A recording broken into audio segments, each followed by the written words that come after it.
Hello hi नमस्कार, स्वागत है आप सभी का मैग्नेट ब्रेन्स के IIT जेईई और नीट चैनल पे। जी हां, आज हम बात करने जा रहे हैं हमारे पहले लेक्चर की, जो कि मोशन इन वन डायमेंशन का होगा। और पहले लेक्चर में बड़ी बेसिक सी बातें होंगी। वैसे तो इंट्रोडक्शन होना चाहिए, लेकिन मैंने यहाँ पे पैरामीटर ऑफ काइनेमेटिक्स लिखवाया है। इस पैरामीटर ऑफ काइनेमेटिक्स में ही हम सारे इंट्रोडक्शन वाली बातें करेंगे। यहीं पे रेस्ट और मोशन का कॉन्सेप्ट भी समझाऊंगा मैं आपको। फ्रेम ऑफ रेफरेंस क्या होता है उसका भी ज्ञान यही दूंगा तुम लोगों को। और फिर उसके बाद डिस्टेंस और डिस्प्लेसमेंट की बातें करेंगे। ये जो डिस्टेंस और डिस्प्लेसमेंट है ना, these are the parameters. Basically distance, displacement, speed, velocity और एक्सेलरेशन, ये काइनेमेटिक के पैरामीटर्स होते हैं, जिनके बेसिस पे आप किसी भी ऑब्जेक्ट के मोशन को डिफाइन कर सकते हैं। तो कैसे इनका यूज करेंगे किसी भी ऑब्जेक्ट के मोशन को डिफाइन करने के लिए, क्या है ये डिस्टेंस और डिस्प्लेसमेंट, सारी बातें समझेंगे, बराबर से समझेंगे, प्रॉपर क्वेश्चन करेंगे। लेकिन हां, उससे पहले जो लोग मुझे नहीं जानते, मेरा नाम आशीष कपलेश है। पिछले 7-6 सालों से मैं जेईई एस्पिरेंट्स को पढ़ा रहा हूं और अभी तक मोर देन 50,000 स्टूडेंट्स को मैं पढ़ा चुका हूं। और ये जो मेरा एक्सपीरियंस है ना, डेफिनेटली आपके लिए बहुत ज्यादा फायदेमंद रहेगा। बस आपको जो करना है वो ये है कि जो मैं आपको यहां टॉपिक वाइज एक्सप्लेनेशन दे रहा हूं उनको लिखो, नोट करो, अपने हाथों से नोट्स बनाओ। जो डीपीपी आपको मिलती है उसको सॉल्व करो। किसी क्वेश्चन में अगर डाउट आ जाए तो उसका वीडियो सॉल्यूशन भी मैं आपको दे रहा हूं, वो वीडियो सॉल्यूशन देखो और उससे हेल्प जरूर लो। उसके अलावा मैं आपको प्रैक्टिस क्वेश्चंस कराऊंगा, वो आपको खुद से सॉल्व करने हैं। उसके अलावा प्रीवियस ईयर क्वेश्चंस कराऊंगा, वो खुद से सॉल्व करने हैं। मतलब ऐसा नहीं कि खुद से, पहला अटेम्प्ट खुद देना है क्वेश्चन को। उसके बाद मैं सॉल्यूशन बताऊंगा तो तुम देख लेना सॉल्यूशन, लेकिन पहला अटेम्प्ट खुद का होना चाहिए। अपार्ट फ्रॉम दिस, आपके डाउट सेशंस जो होंगे, है ना, डाउट सॉल्विंग सेशन, ये लाइव लूंगा मैं। ठीक है, तो जो भी आपके डाउट्स आते हैं वो आपको बता दिए, एक लिंक है, उस पर जाके अपने डाउट्स पूछ सकते हो और इन सारे डाउट्स को मैं लाइव सॉल्व कराऊंगा आप लोगों को। तो ये सारी चीजें यहां पे आपको टाइम टू टाइम मिलती जाएंगी। ठीक है, तो बस इन चीजों को प्रॉपर्ली फॉलो कर लिया, जो मैं बातें बोल रहा हूं उसको प्रॉपर्ली फॉलो कर लिया, तो आपका सिलेक्शन 100% है। कोई नहीं रोकेगा आपके सिलेक्शन को। ठीक है, चलिए भाई, तो शुरू करते हैं हमारे आज का lecture with the parameter of kinematics. भाई काइनेमेटिक्स क्या है? सर, काइनेमेटिक्स फिजिक्स की वो ब्रांच है जिसमें हम किसी भी ऑब्जेक्ट के मोशन के बारे में स्टडी कर रहे हैं। ठीक है, तो अगर कोई बोले शब्द काइनेमेटिक्स, तो काइनेमेटिक्स से घबरा मत जाना। काइनेमेटिक्स क्या है भाई? It's the branch of physics जिसमें हम ऑब्जेक्ट के मोशन के बारे में स्टडी करते हैं। तो सर ठीक है, काइनेमेटिक्स तो समझते हैं, लेकिन ये मोशन क्या है ना? तो काइनेमेटिक्स की बातें तो हमें समझ आती है। ये फिजिक्स की वो ब्रांच है जिसमें हम मोशन के बारे में स्टडी कर रहे हैं। ठीक है सर, मोशन क्या है ना? ये वो शब्द है जिसके बारे में जानते सभी हैं, लेकिन जब डिफाइन करने की बारी आती है तो सर हवा टाइट हो जाती है, पता ही नहीं चलता क्या करे। अच्छा, अब मैं तुमसे बोलूं मोशन, तुम भी समझते हो, हाँ मोशन मोशन मोशन चल रहा है, कुछ चल रहा है। लेकिन भाई जब मैं तुमसे बोलूं डेफिनेशन दे दो मोशन की, फिर नहीं आती समझ, है ना? मोशन को कैसे डिफाइन करूं? फिर इसके अलावा एक शब्द आता है, सुनना सुनना, रेस्ट। रेस्ट का नाम सुनते ही तुम लोग बहुत अच्छे से समझते हो, रेस्ट का मतलब आराम करना। लेकिन फिजिक्स में जब डेफिनेशन देने की बारी आएगी तो क्या डिफाइन करेंगे फिर? तो आज मैं तुम्हें इनकी प्रॉपर डेफिनेशन समझाऊंगा। यह बताऊंगा कि कैसे पता करें कि कोई ऑब्जेक्ट मोशन में है या रेस्ट में है। सर कैसे पता है? सिंपल है, चल रहा होगा तो मोशन में, रुका होगा तो रेस्ट पे। बिल्कुल, ये एक आम आदमी वाली परिभाषा है कि कुछ चल रहा है तो वो मोशन में है, अगर कोई रुका हुआ है तो वो रेस्ट में। लेकिन अगर वही बात मैं फिजिक्स के नजरिए से पूछूं तो थोड़ा सा, भाई साहब बड़े हो गए हो, इंजीनियर बन जाओगे कुछ टाइम के बाद, तो भाई अब थोड़ा सा स्पेशल टेक्निक वाली है, हम डेफिनेशंस देंगे यहां पे। तो जब मैं इस चैप्टर की बात कर रहा हूं बेटा, तो यहां पे सबसे पहली बात जो हमारे पास आती है वो ये है कि what is motion and what is rest. बड़ी सिंपल सी डेफिनेशन दी है। बोला जाता है, if the position of an object, क्या बोलते हैं भाई? If the position of an object changes with time, then the object is said to be in motion. अगर किसी ऑब्जेक्ट का पोजीशन टाइम के साथ चेंज हो जाए तो वो ऑब्जेक्ट मोशन में है। If the position of an object does not changes with time, यानी किसी ऑब्जेक्ट का जो पोजीशन है वो समय के साथ अगर नहीं चेंज हो रहा तो वो ऑब्जेक्ट क्या कहलाएगा? रेस्ट में कहलाएगा। तो डेफिनेशन में यहां लिख देता हूं, आपको असिस्ट हो जाएगा इससे। ठीक है, नोट कर लेना तुम लोग भी। If the position of an object, if the position of an object changes with time, अगर किसी ऑब्जेक्ट का पोजीशन टाइम के साथ चेंज हो जाए, then the object is said to be in motion. तो वो ऑब्जेक्ट जो होगा वो मोशन में कहलाएगा। अगर किसी ऑब्जेक्ट का पोजीशन समय के साथ चेंज हो जाता है, अगर किसी ऑब्जेक्ट का पोजीशन समय के साथ चेंज हो जाता है तो वो ऑब्जेक्ट मोशन में कहलाएगा। यहीं पे डेफिनेशन में रेस्ट की भी लिख देता हूं, यहीं पे डेफिनेशन में रेस्ट की भी लिख देता हूं। डेफिनेशन बड़ी सिंपल है, if the position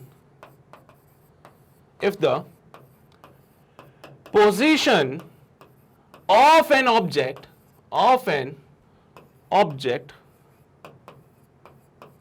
does not changes with time, does not changes with time, then the object is said to be at rest. Then object is said to be at rest. ठीक है, तो अगर भाई साहब किसी object की position समय के साथ चेंज नहीं हो रही तो ऑब्जेक्ट रेस्ट पे। ठीक है सर, समझ गए। डेफिनेशन याद रहेगी। अब मोशन की डेफिनेशन पता चल गई, रेस्ट की डेफिनेशन पता चल गई, काइनेमैटिक्स पता है ना, it is the branch of physics जिसमें मोशन के बारे में समझते हम लोग, है ना भाई, मोशन क्या है, रेस्ट क्या है, समझ गए, बहुत अच्छी बात है। भाई दिक्कत क्या आ रही थी इसमें? दिक्कत यह आ रही कि सर ये पोजीशन के बारे में कैसे पता करें हम लोग। बाकी सब तो ठीक है, समझ गया, लेकिन ये कैसे पता चलेगा कि पोजीशन चेंज हो रही है कि नहीं हो रही है? हाँ, बात तो सही है, मैं आपकी बात समझ गया, लेकिन पोजीशन को कैसे मेजर करें? मतलब पोजीशन का पता भी तो चलना चाहिए ना, कि अगर अभी मैं यहां खड़ा हूं तो मैं यहां हुआ तो पोजीशन चेंज हुई, अगर मैं यहां खड़ा हूं और अभी थोड़ी देर बाद भी यहीं खड़ा हूं तो पोजीशन चेंज नहीं हो रही। भाई कैसे मेजर कर रहे हो पोजीशन को तुम लोग? ठीक है सर, रेस्ट और मोशन की डेफिनेशन समझ गया। आज से कोई पूछेगा रेस्ट और मोशन की डेफिनेशन, मैं डेफिनेटली उसके आंसर यही देने वाला हूं, लेकिन ये जरा पोजीशन की बातें समझनी है कि हमें कैसे पता चलेगा कि पोजीशन चेंज हो रही है कि नहीं हो रही है। तो भाई इसके लिए बड़ा एक प्यारा सा कॉन्सेप्ट है, इसके लिए बहुत ही प्यारा सा कॉन्सेप्ट है बेटा, फ्रेम ऑफ रेफरेंस का। तो आज हम बात करेंगे यहां पे फ्रेम ऑफ रेफरेंस की। फ्रेम ऑफ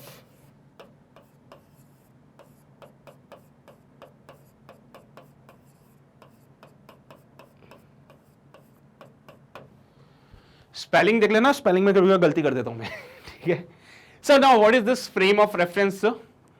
भाई ये वो जगह है जहां से खड़ा होके कोई ऑब्जर्वर अपनी ऑब्जर्वेशन करता है। देखो भाई, ये जो रेस्ट और मोशन की परिभाषा है ना, ये जो, एक मिनट को, हाँ, रेस्ट और मोशन की जो डेफिनेशन है ना, ये आप किसी ऑब्जर्वर के बेसिस पे डिफाइन कर रहे हो।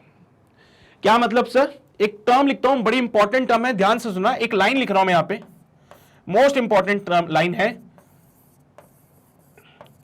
Rest motion.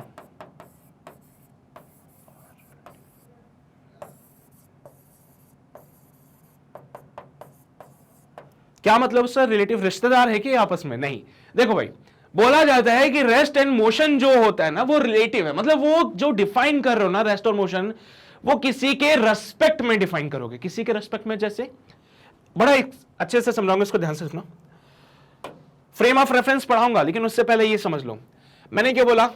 Rest and motion जो है बेटा वो क्या है? रिलेटिव है, यानी किसी के रेस्पेक्ट में हम इसको डिफाइन करते हैं। इसके लिए एच.सी. वर्मा में एक बड़ा प्यारा से एग्जांपल कंसीडर किया गया है। बोला गया है भैया एक ट्रेन की बोगी है, इस ट्रेन में यात्री बैठे हैं, चलो भाई सीट नहीं थी इसलिए यात्री खड़े हैं, है ना, ट्रेन में यात्री खड़े हैं, ये ट्रेन चल रही है, ये ट्रेन चल रही है।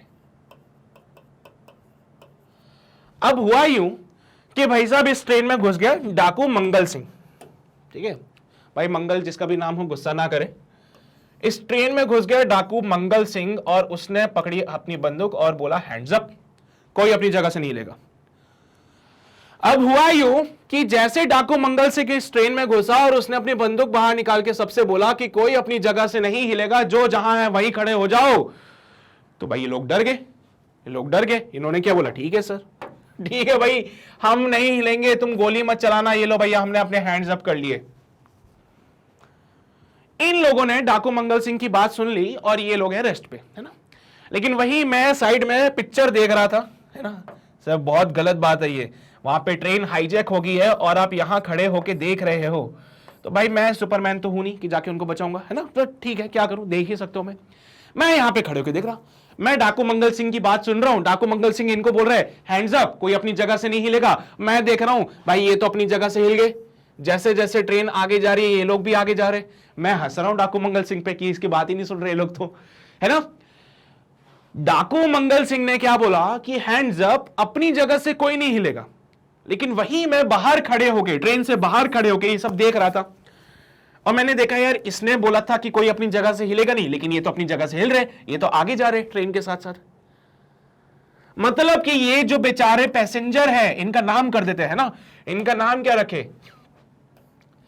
क्या क्या नाम रखे इनके, चलो भाई गोलू बोलू लिख दें, है ना, चलो भाई तो गोलू बोलू तो भाई। अब हुआ यूं कि डाकू मंगल सिंह के लिए, है ना, डाकू मंगल सिंह के लिए ये गोलू बोलू जो है वो रेस्ट पे है, लेकिन वही गोलू बोलू मेरे लिए क्या है, मोशन में है। तो क्या ये जो रेस्ट और मोशन की परिभाषा है, ये जो रेस्ट और मोशन की परिभाषा है, क्या वो ऑब्जर्वर के ऊपर डिपेंड करती कि ऑब्जर्वर कहां है? क्या ये जो रेस्ट और मोशन की परिभाषा है वो ऑब्जर्वर पे डिपेंड करती है कि ऑब्जर्वर कहां है? मेरे लिए ये गोलू बोलू जो है ये मूव कर रहे हैं, लेकिन वही डाकू मंगल सिंह के लिए ये गोलू बोलू रेस्ट पे है। अरे हां, ये तो कुछ नया मिला। चलो और अच्छे से इसको समझाता हूं मैं। मान लो तुम जाए अपने दोस्त के घर पे, है ना, तो भैया दोस्त के घर पे गए, छुट्टी वगैरह मनाई, मस्त एकदम बढ़िया घूमे फिरे और अब वापसी की बारी, है ना। तुम खड़े हो बस में, बहुत अच्छी बात है, कोई और भी खड़ी है बस में, हाँ सब बिल्कुल खड़ी है, बस ये वाली बात अच्छी है तुम्हारे लिए, और यहां पे तुम्हारा दोस्त खड़ा है, ठीक है भाई साहब। बस चलने लगी, बस क्या कर रही है, मोशन में है। अब तुम और तुम्हारे दोस्त किसको देख रहे हो, इस लड़की को, है ना। तुमने क्या बोला कि यार ये जो लड़की है ये मोशन में है, चल रही है, लेकिन तुम्हारा दोस्त क्या बोलता है, ये तुम्हारा दोस्त है ना, दोस्त मैं, हम, चलो मैं, लड़की, ठीक है भाई तुम्हारी आदत ही ऐसी, क्या करूं, है ना, ऐसे एग्जांपल समझ आते तुम लोगों को। चलो भाई ठीक है, तो क्या हुआ भैया, तुम खड़े हो यहां पे बाहर, तुम्हारा दोस्त खड़ा है बस में और लड़की भी खड़ी है बस में। तुमने देखा लड़की को तो तुम्हें लगा लड़की मोशन में है, भाई ठीक है बहुत बढ़िया, तुमने बोला लड़की मोशन में है। तुम्हारे दोस्त ने देखा लड़की को, वो बोलता कि सर ये जो लड़की है वो रेस्ट पे है। अब यहां पे क्या हो, वही लड़की एक के लिए मोशन में आ गई, एक के लिए रेस्ट पे है वो, है ना। तो भाई दोनों के स्टेटमेंट अलग हो गए, दोनों के स्टेटमेंट इस लड़की को लेके अलग हो गए। सिर्फ एक स्टेटमेंट अच्छा होगा, क्या अच्छी है सर लड़की, है ना ये स्टेटमेंट सही है दोनों के लिए, दोनों यही बोलेंगे इसको देख के, हाँ लड़की अच्छी है सर। बाकी तो यही बोलेगा ये बंदा क्या बोल रहा है कि सर ये जो लड़की है मोशन में है, क्योंकि उसके लिए इस लड़की का पोजीशन चेंज हो रहा है। अभी लड़की का पोजीशन यहां था, थोड़ी देर बाद यहां हो जाएगा, थोड़ी देर बाद यहां हो जाएगा, थोड़ी देर बाद यहां हो जाएगा। लेकिन वही तुम्हारा दोस्त जो कि इस बस के अंदर है, लड़की आगे बढ़ी, तुम्हारा दोस्त भी आगे बढ़ा, लड़की आगे बढ़ी, तुम्हारा दोस्त भी आगे बढ़ा, लड़की आगे बढ़ी, तुम्हारा दोस्त भी आगे बढ़ा। तुम्हारे दोस्त के लिए लड़की का पोजीशन चेंज नहीं हो रहा है, तो तुम्हारे दोस्त ने क्या बोल दिया कि लड़की जो है वो क्या है, रेस्ट पे है। तो क्या एक लड़की का ऑब्जर्वेशन किया तुम लोगों ने, तुम दोनों कौन हो, ऑब्जर्वर, ये बेचारी कौन जिसका ऑब्जर्वेशन हो रहा था। भाई साहब एक बात बताओ, क्या एक ऑब्जेक्ट तो अलग अलग ऑब्जर्वर के लिए रेस्ट और मोशन पे हो सकता है? तो इसीलिए कहा गया है कि रेस्ट और मोशन जो है वो रिलेटिव है, वो डिपेंड करते हैं ऑब्जर्वर पे। रिलेटिव लिखने का मतलब क्या है कि वो डिपेंड करते हैं, डिपेंड्स ऑन ऑब्जर्वर, कि ऑब्जर्वर कहां है, ये डिपेंड करता है कि ऑब्जर्वर कौन है, कौन ऑब्जर्व कर रहा है। ठीक है, समझते हो बात को? तो रेस्ट एंड मोशन क्या हो गया है, रिलेटिव हो गया है। ये डिपेंड करते हैं ऑब्जर्वर पे। ऑब्जर्वर है कहां, क्या वो बस में है, क्या वो बाहर खड़ा हुआ है। अगर वो बस में है तो भाई ठीक है, रेस्ट पे। अगर वही ऑब्जर्वर बाहर खड़े होकर देख रहा है तो फिर वो क्या बोलेगा, मोशन पे है। डाकू मंगल सिंह के साथ भी यही था। डाकू मंगल सिंह ने गोलू बोलू को बोला कि भैया रेस्ट पे रहना, मूव मत करना, लेकिन मैं बाहर से देख रहा हूं तो गोलू बोलू तो मूव कर रहे हैं है ना। तो यहां पे डाकू मंगल सिंह के लिए और मेरे लिए ये गोलू बोलू अलग अलग स्टेट में है। मंगल सिंह के लिए तो ये रेस्ट पे है और मेरे लिए ये मोशन में है। सिंपल है ना बात? तो नोट करना शुरू करो। Write from the here, kinematics से हमने बातें शुरू करी, रेस्ट और मोशन की डेफिनेशन लिख दी है। मोस्ट इंपॉर्टेंट लाइन है बेटा ये, है ना। ये भाई बहुत ही ज्यादा इंपॉर्टेंट है, ये पूरी पिक्चर बदल देती है वादी वाल लाइन। तो इसको लिख लेना, ये है ना मोस्ट इंपॉर्टेंट लाइन, है ना। चलो भाई, सुनहरे शब्द है ये, दिखने में हरे दिख रहे हैं लेकिन ये सुनहरे शब्द है, गोल्डन वर्ड्स है ये। लिख लो जल्दी से।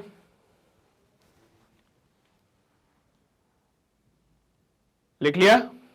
फिर एग्जाम्पल के तौर पे लिखना है। इसका एग्जाम्पल तुम्हें ये वाला कंसीडर कर लेना बेटा। पहला एग्जाम्पल ये वाला हो जाएगा डाकू मंगल सिंह वाला, दूसरा एग्जाम्पल ये हो जाएगा तुम्हारे दोस्त का और तुम्हारा। ठीक है, तो यहां पे ये तुम दोनों कौन हो, ऑब्जर्वर हो, ये ऑब्जर्वेशन है। ये दोनों कौन है, ऑब्जर्वर है, ये दोनों क्या है, ऑब्जर्वेशन है। तो भाई वो अपनी ऑब्जर्वेशन देख रहे हैं कि बोल रहे कि रेस्ट पे है, कौन मोशन में है। बस इतनी सी बात है जो तुम्हें समझनी है। छाप लो, ये भी छापने तो। चलो भाई बहुत बढ़िया, ये सारी बातें नोट की होगी। अब हम अपनी कहानी लेके चलते हैं फ्रेम ऑफ रेफरेंस पे। भाई क्या है ये फ्रेम ऑफ रेफरेंस? यहां से देखो, मैंने जब देखा गोलू बोलू को तो मोशन कर रहे, डाकू मंगल सिंह ने देखा तो वो रेस्ट पे है। तो भाई एक ऑब्जर्वर जहां पे खड़े होकर ऑब्जर्वेशन कर रहा है या एक ऑब्जर्वर जहां से देख रहा है उसको कहते हैं फ्रेम ऑफ रेफरेंस। मैं कहां खड़ा हूं, ग्राउंड पे हूं सर। मैं कहां हूं, मैं जमीन पे हूं, है ना। हाँ बिल्कुल, मैं जमीन पे ही रहता हूं भाई हमेशा।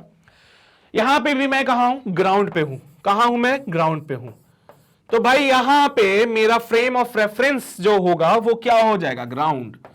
तो यहां पे मेरा जो फ्रेम ऑफ रेफरेंस है, फ्रेम ऑफ रेफरेंस है वो क्या है, ग्राउंड। मतलब ये वो जगह है जहां पे खड़े होके हम ऑब्जर्वेशन करते हैं, जहां से खड़े होके हम देखते हैं। हाँ बढ़िया नजारे है ना। सो ये हमारा क्या हो जाएगा, फ्रेम ऑफ रेफरेंस। तो हमारा फ्रेम ऑफ रेफरेंस क्या हो गया, ग्राउंड हो गया। हमारा फ्रेम ऑफ रेफरेंस क्या हो गया, ग्राउंड हो गया। लेकिन वहीं डाकू मंगल सिंह की बात करें तो डाकू मंगल सिंह किस में खड़ा है, ये बस ट्रेन के अंदर है सर। डाकू मंगल सिंह किस में है, ट्रेन में है। तो यहां पे डाकू मंगल सिंह का फ्रेम ऑफ रेफरेंस क्या हो जाएगा, ट्रेन हो जाएगा। डाकू मंगल सिंह का फ्रेम ऑफ रेफरेंस जो है वो ये ट्रेन है। तो क्या बोले बेटा, फ्रेम ऑफ रेफरेंस वो जगह होती है जहां पे खड़े होकर हम ऑब्जर्वेशन करते हैं। तुम्हारे दोस्त का फ्रेम ऑफ रेफरेंस ये बस है। सो ये बस is the frame of reference for your friend.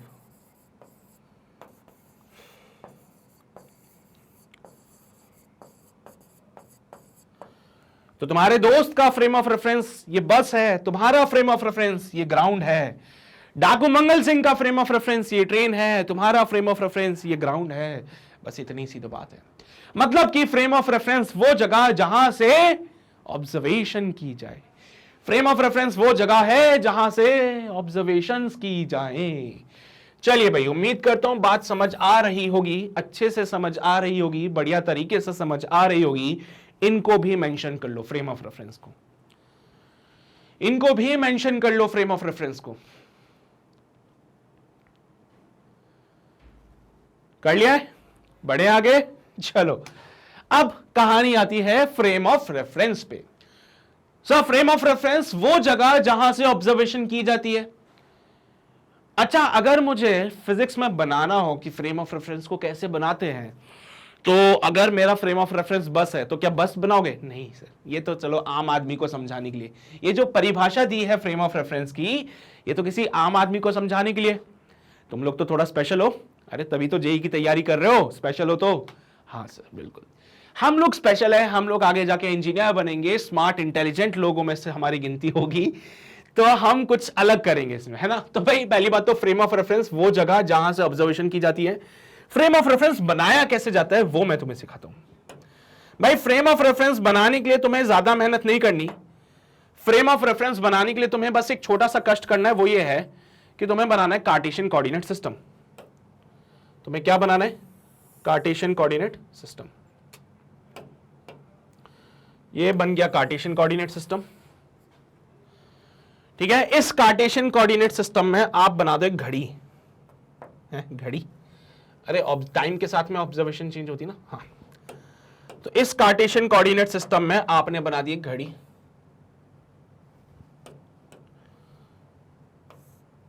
ठीक है। तो भाई अगर मुझे फ्रेम ऑफ रेफरेंस डिफाइन करना है तो उन्होंने बोला आप एक काम करो, आप बनाओ Cartesian coordinate system. So we have drawn this Cartesian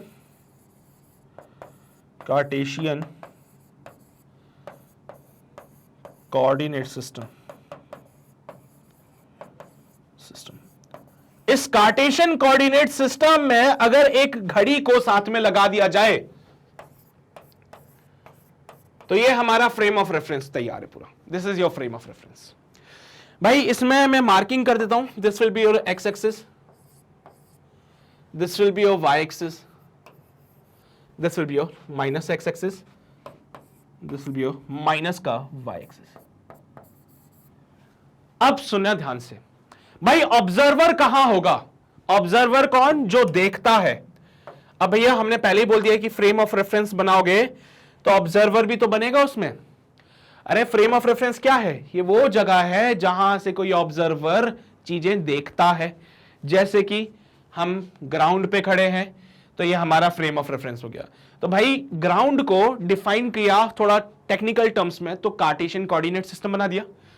मैंने बोला मान लो भैया ये रहा ग्राउंड अपना, वो ये रहा वो अपना ग्राउंड यहां पे बीच में, और यहां पे हूं मैं खड़ा हुआ। देखो भाई हम जो ऑब्जर्वर होते हैं ना वो हमेशा ओरिजिन पे खड़े होंगे। हम ऑब्जर्वर जो है, ऑब्जर्वर कहां खड़ा होगा? हमेशा ओरिजिन पे। तो ऑब्जर्वर खड़ा है ओरिजिन पे।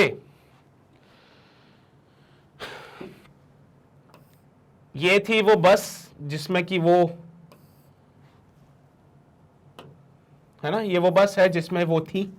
कौन सर? अरे वही जिसकी अभी हम बातें कर रहे थे। तो ये वो बस है जिसमें वो थी, और अब क्या होगा, इसकी करेंगे पोजीशन चेंज। ध्यान से देखिएगा सभी लोग।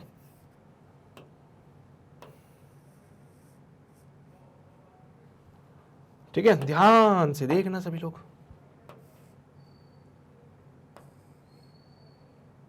ठीक है भाई साहब, इस बस के अंदर थी वो।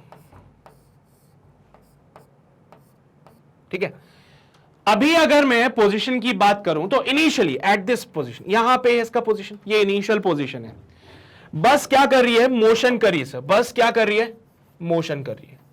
तो बस का हो रहा है मोशन, मतलब बस आगे की तरफ जा रही है, और ये बेचारी बस के अंदर है तो ये भी आगे जाएगी बस के साथ में। ये इसका इनिशियल पोजीशन हो गया यहां पे। This is your initial position. ठीक है भाई, मैंने टाइम देख लिया, मैंने सर 2 बजे हैं, 2 बजे ये यहां पे थी। थोड़ी देर के बाद समय आगे बढ़ा, समय आगे बढ़ा, और ये आ चुकी है अब यहां पे। कहां पे? यहां पे, यहां कहीं पे।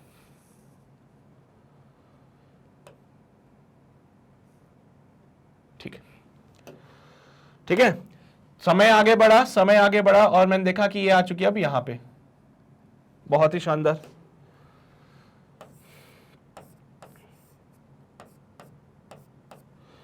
यहां पे इस एक्सिस को मैं आगे एक्सटेंड कर देता हूं थोड़ा सा और, and this is your final position.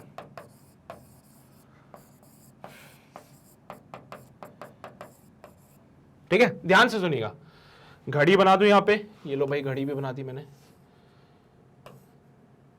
समय चेंज कर देता हूं अब इसका। थोड़ी देर के बाद देखा मैंने तो मान लो ये सुई यहां पे आ गई छोटी वाली, और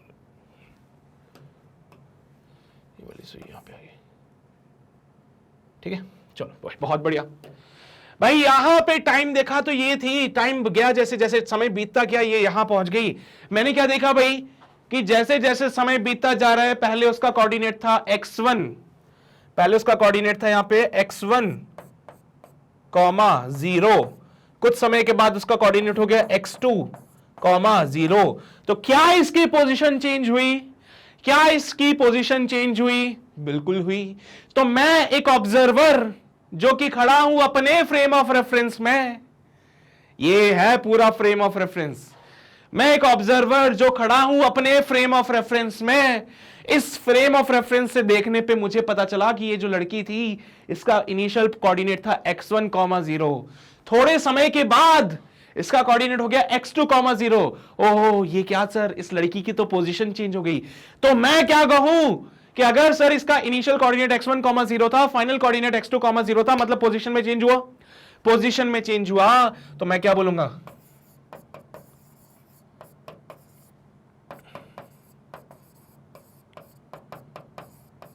क्या ये वाले स्टेटमेंट रहेंगे मेरे? अरे मेरी जगह तुम लोग होते तो तुम भी तो यही कहते, सर हम तो ये ऑब्जर्व ही नहीं करते, आपने इतना ऑब्जर्वेशन किया, हम तो कुछ और ही ऑब्जर्व करते रहते। आओ जरा फिजिक्स लगा लो यहां पे, ठीक है। लेकिन वहीं पे तुम लोग जो बस के अंदर थे, हाँ अब तुम्हारी बारी है ना, वहीं पे तुम लोग जो बस के अंदर थे उन्होंने देखा क्या कि सर, अच्छा एक बात बताओ, जो आदमी बस के अंदर है, जो आदमी बस के अंदर है उसका फ्रेम ऑफ रेफरेंस कहां होगा? बस के अंदर। तो ये लो मैंने बस के अंदर बना दिया फ्रेम ऑफ रेफरेंस, ये हो गया हमारा यहां पे एक्स एक्सिस, ये हो गया हमारा वाई एक्सिस, है ना। तो भाई ये तुम्हारा दोस्त था जो बस के अंदर था, उसके लिए लड़की का पोजीशन था x1 0। बस आगे बढ़ रही है, बस आगे बढ़ रही है, तो इस आदमी का, तुम्हारे दोस्त का फ्रेम ऑफ रेफरेंस आगे चल रहा है। तो अब तुम्हारे दोस्त का फ्रेम ऑफ रेफरेंस हो गया ये वाला x y। देखो भाई, पहले तुम्हारे दोस्त और लड़की के बीच में डिस्टेंस था x1 का, आज भी तुम्हारे दोस्त और इस लड़की के बीच का डिस्टेंस x1 का ही है। क्या कोई डिस्टेंस में चेंज हुआ? तो ये जो मैंने बनाया है ये है फ्रेम ऑफ रेफरेंस तुम्हारे दोस्त का। तुम्हारे दोस्त का फ्रेम ऑफ रेफरेंस क्या है? ये बस। तो इस बस के अंदर मैंने कार्टेशियन कोऑर्डिनेट सिस्टम बना दिया, इस बस के अंदर ये घड़ी लगा दी मैंने, है ना। वैसे मत लगाओ, बाहर वाली घड़ी से काम चला लेना। तो भाई एक हो तुम जो ग्राउंड पे खड़े थे, तो तुम्हारा पूरा फ्रेम ऑफ रेफरेंस ये है। एक है तुम्हारा दोस्त जो बस के अंदर है, उसका फ्रेम ऑफ रेफरेंस ये है। तुम्हारे लिए लड़की का इस पोजीशन चेंज हो गया तो तुमने बोला गर्ल इज इन मोशन, लेकिन तुम्हारे दोस्त के लिए लड़की का पोजीशन आज पहले x1 था, आज भी वो x1 है, तो तुम्हारा दोस्त क्या बोलेगा? Girl is at rest.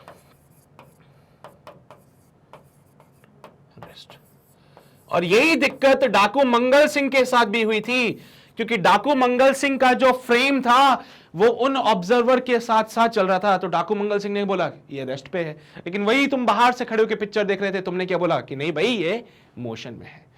तो बेटा फ्रेम ऑफ रेफरेंस बनाने के लिए आप बनाओगे Cartesian coordinate system. Cartesian coordinate system बनाने के बाद, कार्टेशियन कोऑर्डिनेट सिस्टम बनाने के बाद आप बस इतना चेक करो क्या पोजीशन चेंज हो रही है कि नहीं हो रही है। अगर पोजीशन चेंज हो रही है, अगर कोऑर्डिनेट्स चेंज हो रहे हैं तो वो मोशन में है, अगर कोऑर्डिनेट्स फिक्स है तो वो मोशन में नहीं है, यानी कि रेस्ट पे है। बस यही है कॉन्सेप्ट। छाप लो इसको, कोई दिक्कत रहेगी मैं दोबारा से समझा दूंगा एक बार फिर से, लेकिन फिलहाल पहले इस पूरे चीज को नोट कर लेना। किया नोट? समझते हो ना भाई, यहां पे ये समय था तो ये यहां थे, समय बदल गया, ये यहां पहुंच गए, मैंने देखा कि भाई पोजीशन चेंज हुई, मैंने बोल दिया मोशन में है। लेकिन वही मेरा दोस्त बस में खड़ा था साथ में, वो देखे जा रहा है, देखे जा रहा है, समय बीतता गया, लेकिन इनके बीच के फासले चेंज नहीं हुए। यानी मेरे दोस्त के कार्टेशियन कोऑर्डिनेट सिस्टम के हिसाब से, मेरे दोस्त के फ्रेम ऑफ रेफरेंस के हिसाब से इसका पोजीशन चेंज नहीं हुआ, तो मेरे दोस्त के लिए क्या हो गई? रेस्ट पे हो गई। ऐसे डिफाइन करना है रेस्ट और मोशन। तो रेस्ट और मोशन जो होते हैं वो एब्सोल्यूट नहीं होते हैं, वो डिपेंड करते हैं ऑब्जर्वर पे कि ऑब्जर्वर कहां है, क्या वो बाहर है या फिर वो उसी फ्रेम में जिसमें आप खड़े थे। इस पे डिफाइन होगी पिक्चर। समझ गए ना रेस्ट और मोशन की कहानी? बढ़े आगे, चलो भाई। Rest and motion, if the position of a body changes with time with respect to observer, तो ये रेस्ट किस में हो जाएगा? पोजीशन चेंज हो रहा है, हाँ, तो मोशन में है। If the position of a body does not changes with time with respect to the observer, तो ये रेस्ट में हो जाएगा। भाई ये मोशन की डेफिनेशन हो गई है ना, ये तो मोशन की डेफिनेशन हो गई और ये रेस्ट की डेफिनेशन हो गई। ये मोशन की डेफिनेशन है, ये रेस्ट की डेफिनेशन है, कहानी खत्म। चलिए भाई, अब यहां तक तो हमें समझ आ गया रेस्ट और मोशन क्या होता है। मोशन को हमें पढ़ना है क्योंकि रेस्ट में पढ़ने के लिए तो कुछ खास है नहीं अपने पास। रेस्ट में तो क्या है, पोजीशन ही चेंज नहीं हो रही, ठीक है सर क्या दिक्कत है, खड़ा एक आदमी एक जगह पे बस। लेकिन जब आदमी मोशन में होता है तो हम उसके बारे में स्टडी करते हैं। जैसे कि मान लो मैं यहां से देखो चल रहा हूं तो मैं मोशन में हूं। जब मैं मोशन में था तो मैं कुछ डिस्टेंस चला, कुछ लेंथ मैंने कवर करी, इस लेंथ को कहते हैं डिस्टेंस। वैसे एक आता है डिस्प्लेसमेंट, तो ये समझेंगे। उसके अलावा जब मैं यहां से चल रहा हूं तो मेरी कुछ स्पीड है, मेरे पास कुछ वेलोसिटी है, उसके बारे में समझेंगे। और जब मैं चल रहा हूं तो कुछ एक्सेलरेशन भी मेरे पास हो सकता है, तो इसके बारे में भी समझेंगे। रेस्ट में समझने के लिए कुछ नहीं है, लेकिन जब हम बात करेंगे मोशन में तो डेफिनेटली मेरे पास बहुत सारी चीजें हैं समझने के लिए। तो मोशन में सबसे पहले जो हम समझेंगे वो है टाइप्स ऑफ मोशन। तो भाई जब हम बात करते हैं टाइप्स ऑफ मोशन की, तो यहां पे हमारे पास 3 टाइप के मोशन आते हैं बेटा। Motion in 1 dimension, motion in 2 dimension and motion in 3 dimension. कैसे डिफाइन करें इनको, क्या होता है मोशन इन 1D? अगर कोई चलता हुआ ऑब्जेक्ट हमारे पास है और अगर उस ऑब्जेक्ट का सिर्फ एक कोऑर्डिनेट समय के साथ चेंज हो रहा है, if only one coordinate changes with time, changes with time, then it is case of 1D motion। भाई अगर सिर्फ एक कोऑर्डिनेट चेंज हो रहा है समय के साथ तो वो 1D मोशन का केस है। फॉर एग्जाम्पल कंसीडर करते हैं हम लोग एक मूविंग कार। सर एक कार है हमारे पास और ये जो कार है वो सीधे रास्ते पे चल रही है ना, बिल्कुल सीधा सड़क है भाई साहब, कोई मोड़ नहीं है, कुछ भी नहीं है। आप देखोगे तो ये जो कार चल रही है सिर्फ उसका एक ही कोऑर्डिनेट चेंज हो रहा है, यहां पे x1, x2, x3, x4 है ना। तो सिर्फ इसका x एक्सिस चेंज हो रहा है कार का, इस कार का y एक्सिस चेंज नहीं हो रहा है ना। जब ये कार चल रही है तो सिर्फ और सिर्फ x एक्सिस चेंज हो रहा है, y एक्सिस में कोई चेंज नहीं हो रहा है। y एक्सिस कब चेंज होता? जब ये गाड़ी ऊपर जाती है ना। y एक्सिस कब चेंज होता? जब ये गाड़ी ऊपर जाती। ये ऊपर नहीं जा रही, ये तो सीधी सीधी सीधी चलती चलती है। तो बेटा this is the case of motion in 1D है ना। ये केस होता है मोशन इन 1D का। बेटा ये केस हो जाता है मोशन इन 1D का। तो straight line motion is an example for this. Straight line motion जो होता है वो क्या है, एग्जांपल है इसका मोशन इन 1D का। तो अगर आप सीधा सीधा चलते हो, बिल्कुल आप बिल्कुल सीधा सीधा चल रहे हो तो आप क्या कर रहे हो, मोशन इन 1D कर रहे हो। अगर आप बिल्कुल सीधा सीधा चल रहे हो तो आप क्या कर रहे हो, मोशन इन 1 डायमेंशन कर रहे हो। ठीक है, समझ गए बात को।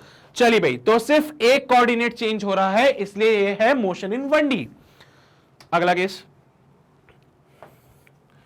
Motion in 2D। If 2 coordinates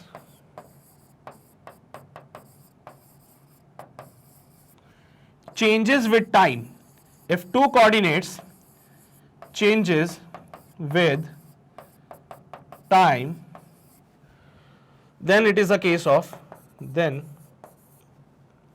it is case of 2D motion। Sir 2 coordinate time के साथ चेंज कैसे होते हैं? 2 कोऑर्डिनेट टाइम के साथ कैसे चेंज होते हैं? आओ जरा एग्जांपल कंसीडर करते हैं। भाई साहब फिर से हमारे y एक्सिस और यहां पे हो गया ये x एक्सिस। ठीक है, तुम में से कोई एक बिल्कुल बढ़िया मस्त खिलाड़ी जिसने यहां पे रखी हुई फुटबॉल को मारा किक।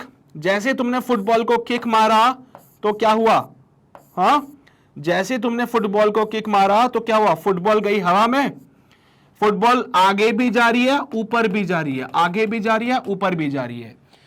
तो क्या ये फुटबॉल एक्स एक्सिस में भी आगे बढ़ रही है, जी बिल्कुल बढ़ रही है सर। क्या ये फुटबॉल एक्स एक्सिस में आगे बढ़ रही है, हां से बढ़ रही है। क्या ये फुटबॉल वाई एक्सिस में भी ऊपर जा रही है, बिल्कुल जा रही है सर।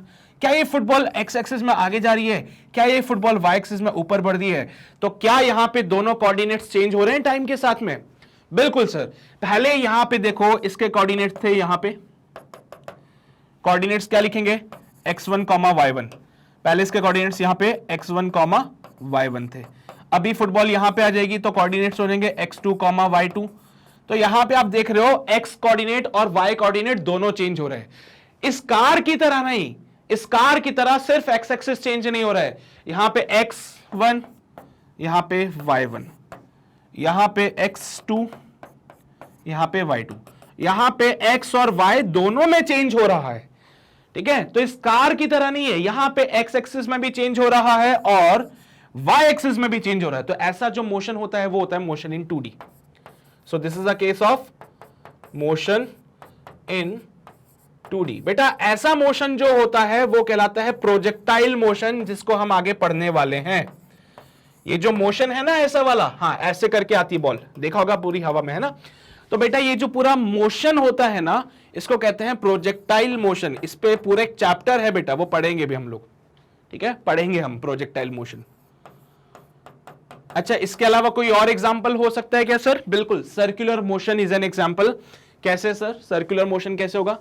मान लो ये हमारे पास एक्स एक्सिस और वाई एक्सिस मैंने कार्टेशियन कोऑर्डिनेट सिस्टम में बना दिए, ठीक है। अब मान लो मेरे पास कोई ऑब्जेक्ट है जो कि गोल गोल घूम रहा है। तो अगर कोई ऑब्जेक्ट ऐसा है जो कि ऐसे गोल गोल घूम रहा है, तो आप देखो ना, अगर वो ऑब्जेक्ट यहां पे है तो इसके कोऑर्डिनेट होंगे x1, y1।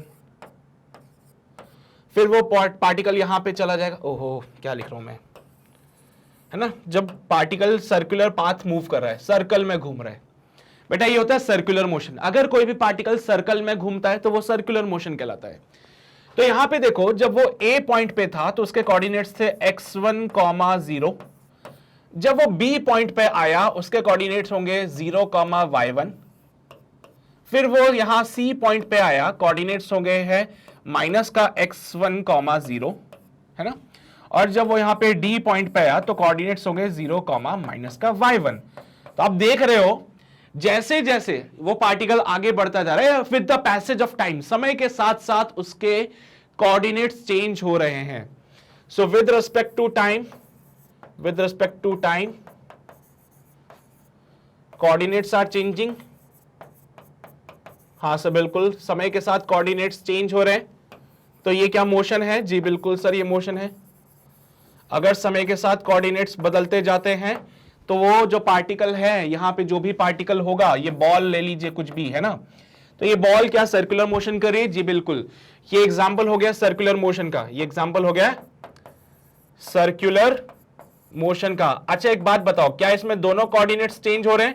हाँ सर, x में भी चेंज हो रहा है, y में भी चेंज हो रहा है, x भी चेंज हो रहा है, y भी चेंज हो रहा है। x से x1 से माइनस x1 हो गया, y1 से माइनस y1 हो गया, मतलब x में भी चेंज हो रहा है, y में भी चेंज हो रहा है। तो यहां पे क्या है, क्या ये 2D मोशन का केस हो जाएगा? बोलो भाई, क्या x में भी चेंज है, y में भी चेंज है? बिल्कुल सर, तो ये it is a case of 2D motion, क्योंकि यहां पे दो कोऑर्डिनेट्स चेंज हो रहे हैं टाइम के साथ, ठीक है। यहां पे दो कोऑर्डिनेट्स टाइम के साथ चेंज हो रहे हैं, तो सर्कुलर मोशन भी 2 डायमेंशन मोशन का केस है।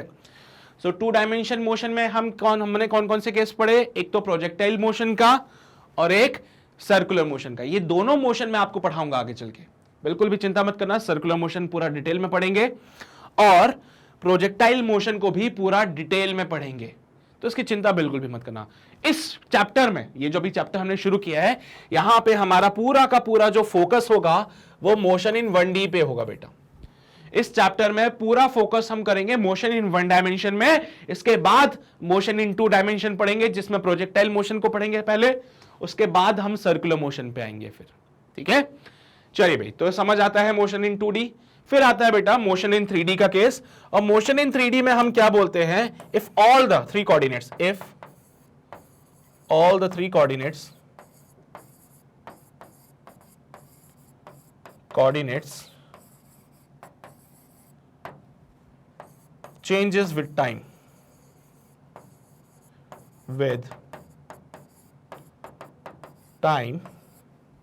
then it is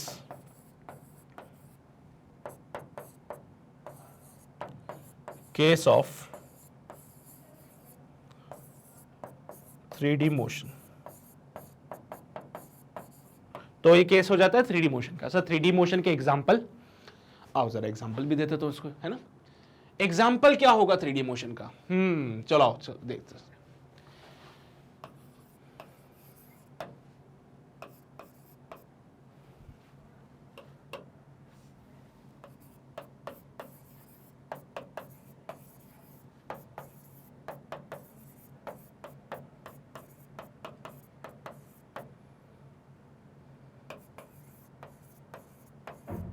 है ना भाई साहब, चिड़िया उड़ती है, पतंग उड़ती है, मधुमक्खी उड़ती है, जो भी उड़ती हुई चीजें हैं वो सब क्या है, 3 डायमेंशन मोशन। क्यों? क्योंकि अगर कोई पतंग उड़ रही है, देखना भाई, ये एक्स एक्सिस, ये वाई एक्सिस, और 3 डायमेंशन की बात हो रही है तो एक एक्सिस बाहर की तरफ भी आएगा जिसको कि जेड एक्सिस बोलते हैं भाई साहब। ये एक्स एक्सिस, वाई एक्सिस, ये जेड एक्सिस बाहर आ रही है बेटा, ये जेड एक्सिस बाहर आ रही है। अब अगर कोई पतंग उड़ती है तो मुझे एक बात बताओ, वो पतंग क्या एक्स एक्सिस में भी जा सकती है? जी बिल्कुल जा सकती है सर। क्या वो एक्स के अलावा वाई में भी जा सकती है? बिल्कुल जा सकती है। क्या वो जेड में भी जा सकती है? बिल्कुल जा सकती है। तो अगर एक पतंग को आप उड़ा रहे हो, है ना, यहां से धागा बना देता हूं, ये तुम ऑब्जर्वर यहां खड़े हो, अगर तुम एक पतंग उड़ा रहे हो तो पतंग ऊपर भी जाती है, नीचे भी जाती है, मतलब वाई एक्सिस कवर कर लिया, राइट साइड भी जाएगी, लेफ्ट के साइड भी जाएगी, मतलब तुमने एक्स एक्सिस को कवर कर लिया, आगे की तरफ भी आएगी, पीछे की तरफ भी जाएगी, मतलब जेड एक्सिस भी कवर हो गया। तो अगर एक पतंग को उड़ा रहे हो तो पतंग फ्री है कहीं पे भी जाने के लिए, वो ऊपर भी जा सकती है, नीचे भी जा सकती है, इधर भी जा सकती है, इधर भी जा सकती है, आगे भी आ सकती है, पीछे भी जा सकती है। तो जो मोशन है काइट का वो एक 3 डायमेंशन मोशन है। चिड़िया भी ऐसी होती भाई, चिड़िया की मर्जी कहीं पे भी उड़े, है ना, हमारी तरह बाउंडेड थोड़ी है, हम तो सिर्फ जमीन पे चल सकते हैं, उड़ने के लिए एरोप्लेन में बैठना पड़ता है ना, हम तो सिर्फ जमीन पे चल सकते हैं, उड़ने के लिए हवाई जहाज में बैठना पड़ता है। चिड़िया के पास तो ये फायदा है भाई, चिड़िया चाहे तो चल ले भाई, सीधा चल ले, इधर चल ले, इधर चल ले, उड़ना है ऊपर उड़ जाएगी, नीचे जाने नीचे जा सकती है। तो motion of a bird is also 3 dimension. अच्छा, ये सारे 3 डायमेंशन मोशन के केसेस है, ठीक है। तो these are the cases of a 3D motion, 3 dimensional motion का केस है ये। अच्छा, सबमरीन जो होती है ना,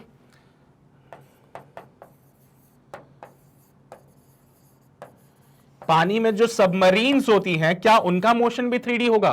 खुद ही सोचो, खुद ही सोचो कि पानी में जो सबमरीन्स है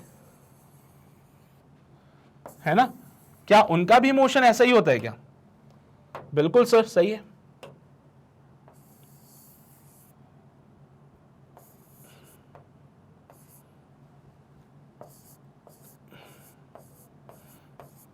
ठीक है। तो पानी में जो सबमरीन्स होती है वो भी तो फ्री है कहीं पे भी जाने के लिए, कि नहीं होती? बिल्कुल होती है। उसकी मर्जी, सीधा जाए, इधर जाए, इधर जाए, ऊपर जाए, नीचे जाए, पानी में चल रहे भैया, पानी में तो फ्री है बिल्कुल। तो क्या सबमरीन का मोशन भी 3D हो जाएगा? बोल दूं, सबमरीन का मोशन भी 3D मोशन है। हाँ सर बिल्कुल। इवन सबमरीन क्यों सर, फिशेज, फिश का भी जो मोशन होता है बेटा वो भी तो 3D मोशन है। अरे पानी में तैर रहे हो, तुम्हारी मर्जी, जहां जाना है जाओ, इधर जाने इधर जाओ, उधर जाने उधर जाओ, इधर जाने इधर जाओ, इधर जाने इधर जाओ, थोड़ा नीचे भी जा सकते हो पानी में, अरे हाँ गहराइयों में जा सकते हो पानी के, वो गहराइयों से ऊपर भी आ सकते हो पानी के। सरफेस की बात नहीं कर रहा हूं, दिमाग मत लगाना ज्यादा, बोले सर मैं तो पानी के सरफेस पे हूं, अब बताओ ऊपर कैसे आऊं? नहीं, पानी के अंदर जाओ, अब ऊपर आ सकते हो, नीचे भी आ सकते हो। तो सबमरीन भी फ्री है, ऊपर जा सकती है, नीचे भी जा सकती है, इधर भी जा सकती है, इधर भी जा सकती है, बाहर भी इधर की तरफ भी आ सकती है और उधर की तरफ भी जा सकती है। तो मतलब सबमरीन भी फ्री है। तो it is also case of 3D motion. तो अगर तीनों के तीनों कोऑर्डिनेट्स टाइम के साथ चेंज हो जाएं तो वो 3D मोशन कहलाता है। अगर दो ही कोऑर्डिनेट्स टाइम के साथ चेंज हो रहे हैं तो 2D मोशन कहलाएगा। और अगर सिर्फ एक अकेला कोऑर्डिनेट टाइम के साथ चेंज होगा तो ये मोशन इन 1D कहलाएगा। तो आई थिंक अभी सारे कॉन्सेप्ट क्लियर है, इनको नोट कर लीजिए जल्दी से। ये मोशन इन 1D डेफिनेशन लिख दी, मोशन इन 2D डेफिनेशन लिख दी, मोशन इन 3D डेफिनेशन लिख दी। बेटा हमें जो मतलब है इस चैप्टर में वो है मोशन इन 1D से, इसके बाद हम पढ़ेंगे मोशन इन 2D। बेटा 3D मोशन हम नहीं पढ़ते, हमारे ज्यादा काम का नहीं है। छोटी मोटी बातें बीच में कहीं पे आ जाएंगी, छोटी मोटी बातें बीच में कहीं क्वेश्चन में आ जाएगी, लेकिन कोई स्पेसिफिक टॉपिक नहीं है इस पे। इन पे तो जैसे प्रोजेक्टाइल मोशन है, सर्कुलर मोशन है, वो पढ़ेंगे अच्छे से। इस चैप्टर में मोशन इन 1D के बारे में पढ़ेंगे अच्छे से। वैसे मोशन 3D के बारे में नहीं पढ़ते, क्वेश्चन में कहीं आ जाएगा तो समझ लेंगे, देख लेंगे, लेकिन ऐसे कोई स्पेसिफिक टॉपिक नहीं है इस पे कोई, ठीक है। तो चलिए भी, हमारा मतलब इन दोनों से ये, पर हमने समझ लिया, तीनों को नोट कर लीजिए जल्दी से, फिर आगे बढ़ते हम लोग। नोट किया सभी ने? कर लिया नोट? अब इस पे जो है इनके एग्जाम्पल भी नोट कर लेना भाई। देखो मैंने एग्जाम्पल फिर समझा दिया, ये 1D का है, ये 2D का। प्रोजेक्टाइल मोशन, इसको क्या बोलोगे बेटा? प्रोजेक्टाइल मोशन बोलोगे।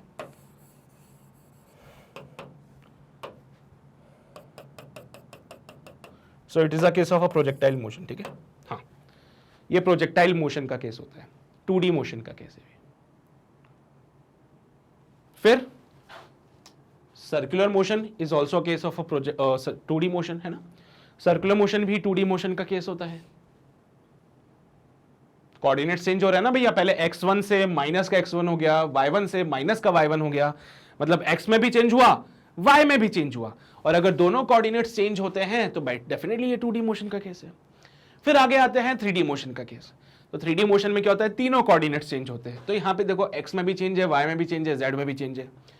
x में भी चेंज हो सकता है, y में भी चेंज हो सकता है, z में भी चेंज हो सकता है। तो ये दोनों केसेस जो है हमारे 3D मोशन के हो जाएंगे। चलिए भाई, बहुत बढ़िया, क्लियर हो गई सारे कॉन्सेप्ट परफेक्टली तरीके से।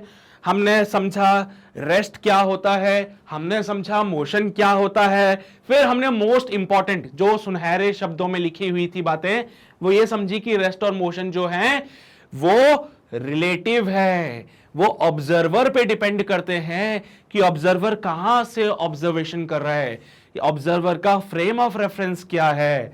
अगर ऑब्जर्वर का फ्रेम ऑफ रेफरेंस ग्राउंड है, अगर ऑब्जर्वर का फ्रेम ऑफ रेफरेंस ग्राउंड है तो वो बोलता है भैया मोशन में है। लेकिन अगर ऑब्जर्वर का frame of reference he motion में होगा तो उसके लिए वो रेस्ट पे हो जाएगा। समझे बात को? रेस्ट और मोशन के बारे में समझे। फिर मैंने बोला ठीक है भाई, आदमी रेस्ट पे है तो कोई दिक्कत नहीं है, लेकिन जब आदमी मोशन करता है तो ये बताना जरूरी है कि कौन सा मोशन वो कर रहा है। क्या वो 1 डायमेंशन मोशन है, क्या वो सीधा सीधा चल रहा है, या फिर क्या वो मोशन इन 2D है, गोल गोल घूम रहा है ना, या फिर वो मोशन इन 3D है जिसमें वो कहीं पे भी जा सकता है।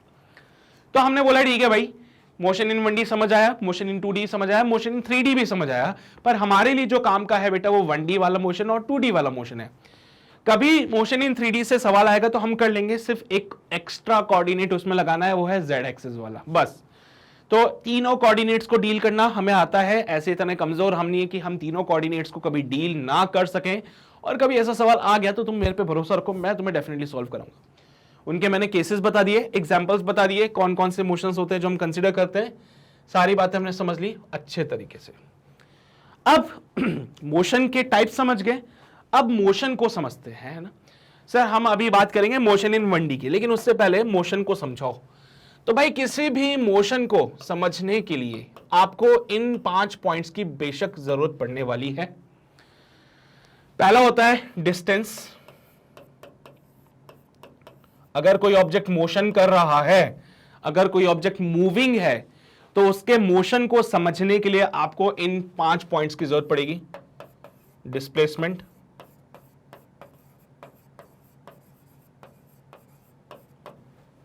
स्पीड, वेलोसिटी, और 5वां पॉइंट है एक्सेलरेशन।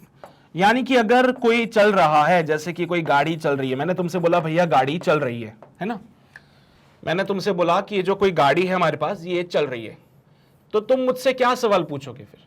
सर कौन सी गाड़ी है? अच्छा, है ना, ये पूछोगे ना तुम लोग, कौन सी गाड़ी है? नहीं सर हम ये नहीं पूछेंगे, हमें क्या मतलब है कोई सी भी गाड़ी हो।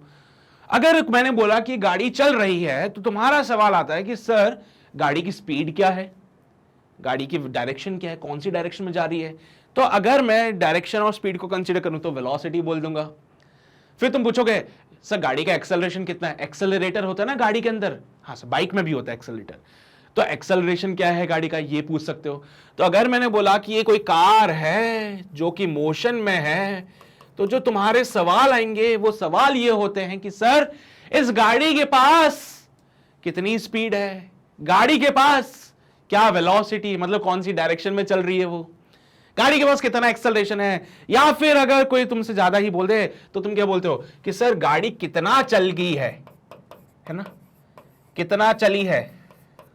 अरे भाई कितना चली है मतलब गाड़ी का डिस्टेंस क्या है और कौन सी डायरेक्शन में चली है पूछ ले तो वो डिस्प्लेसमेंट की बातें भी कर देता है साथ में। डायरेक्शन बताओगे, डिस्टेंस को डायरेक्शन के साथ लिख दो तो डिस्प्लेसमेंट बन जाता है, वैसे स्पीड को डायरेक्शन के साथ लिखो तो वेलोसिटी बनता है। 1D की बातें कर रहा हूं अभी सिर्फ मैं। तो अगर कोई बोले गाड़ी कितना चली है तो मतलब डिस्टेंस और डिस्प्लेसमेंट की बातें हो रही है, कितनी स्पीड कितनी चल रही है ना, कितनी स्पीड से चल रही है, तो सवाल में ही बात आ गई कितनी स्पीड से चल रही है, यही तो सवाल बनते हैं, कितनी स्पीड से चल रही। भाई मेरी स्पेलिंग देख लेना गलत होती है हिंदी में, है ना। तो ये सवाल तुम पूछते हो अक्सर। अगर मैं बोलूं कि कोई गाड़ी मोशन में है तो तुम क्या बोलोगे, कितना चलती है, कितना चली सर, मतलब डिस्टेंस, कितनी स्पीड से चल रही है, वही बात, स्पीड और वेलोसिटी की बात आ गई। फिर क्या एक्सेलरेशन है इसका, है ना, कितना एक्सेलरेशन है, कितना एक्सेलरेशन है, ये भी पूछ लेते हो। हाँ सर हम ये वाली बातें नहीं पूछते, है ना, क्योंकि तुम्हें अभी एक्सेलरेशन का ज्यादा ज्ञान था नहीं, अभी तुम्हें ज्ञान हो जाएगा फिर तुम एक्सेलरेशन की भी पूछोगे। कितना एक्सेलरेशन है ये सब पूछते हो। एक्सेलरेशन वो एक्सेलरेटर होता है ना, हाँ उससे पता चलता है। तो भाई किसी भी ऑब्जेक्ट के मोशन को डिफाइन करने के लिए ये चंद सवाल पूछे जाते हैं हम लोगों से, और इन चंद सवालों के जवाब देने के लिए आपको इन पैरामीटर्स की जरूरत पड़ती है। इनको कहते हैं पैरामीटर ऑफ काइनेमेटिक्स। क्या बोलते हैं इनको, पैरामीटर ऑफ काइनेमेटिक्स। इनको क्या बोलेंगे, पैरामीटर ऑफ काइनेमेटिक्स। क्या बोलेंगे इनको, पैरामीटर ऑफ काइनेमेटिक्स। तो अगर कोई ऑब्जेक्ट मोशन में है तो तुम्हारे ये चंद सवाल बनते हैं, इन चंद सवालों के जवाब देने के लिए इनकी जरूरत पड़ती है। तो अब हम इनको पढ़ेंगे बारी बारी से। सबसे पहले आता है डिस्टेंस और डिस्प्लेसमेंट की बातें। सबसे पहले आता है डिस्टेंस और डिस्प्लेसमेंट की बातें। तो भैया हेडिंग डालेंगे distance and displacement. Distance and displacement. देखो वैसे तो तुम बच्चे हो नहीं कि तुम्हें मैं बहुत बेसिक सी बात बताऊं, बट फिर भी थोड़ा सा आइडिया जो मैं तुम्हें देना चाहता हूं about the distance and the displacement is, एक छोटा सा अंतर है डिस्टेंस और डिस्प्लेसमेंट में। पहला सबसे छोटा अंतर जो है वो ये है कि सर डिस्टेंस जो है वो एक स्केलर क्वांटिटी है, डिस्प्लेसमेंट एक वेक्टर क्वांटिटी। वेक्टर पता है क्या होते हैं, नहीं पता भाई, वो क्वांटिटीज जिनके पास डायरेक्शन भी होती है वो वेक्टर कहलाते हैं। सो डिस्टेंस एक स्केलर है, डिस्प्लेसमेंट एक वेक्टर है, दोनों का यूनिट सेम होगा, दोनों का डायमेंशन सेम होगा, लेकिन सर है क्या डिस्टेंस और है क्या डिस्प्लेसमेंट। तो आओ जरा डेफिनेशन लिखते हैं।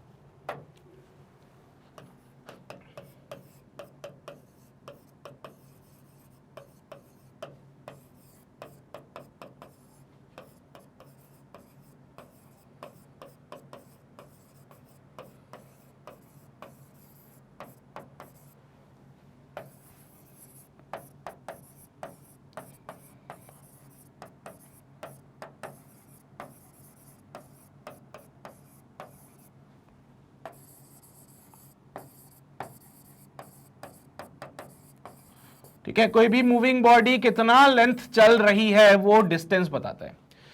जैसे कि फॉर एग्जांपल तुम लोग अपने घर से, है ना, कहां जा रहे हो, क्या स्कूल, रहने दो, स्कूल के सपने तुम लोग नहीं देखते हो ना, तुम्हारे सपने कुछ और होते हैं। मैं बता देता हूं कहां के होते हैं तुम्हारे सपने। यहाँ के सर बड़ी सी बिल्डिंग होती है, यहाँ पे लिखा होता है सिनेमा,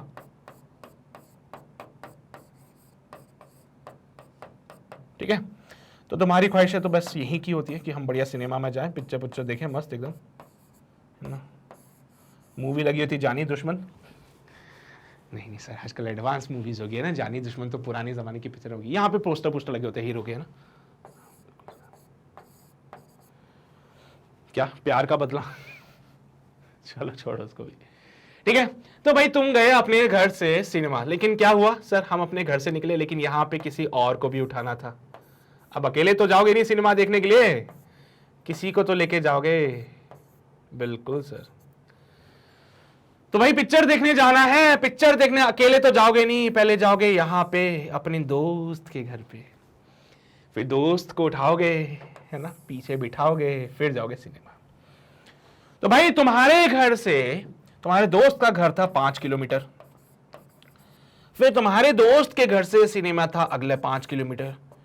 तो जो तुमने डिस्टेंस ट्रेवल किया है ना, जो तुमने डिस्टेंस ट्रेवल किया है ना, वो डिस्टेंस होता है 5 किलोमीटर प्लस 5 किलोमीटर बराबर होता है 10 किलोमीटर। मतलब कि जो भी रास्ता मैंने तय किया है उसको पूरा पूरा मेजर कर लो। जो भी रास्ता मैंने तय किया है उसको पूरा पूरा, उसकी पूरी लेंथ मेजर कर लो, तो वो आपको डिस्टेंस देती है।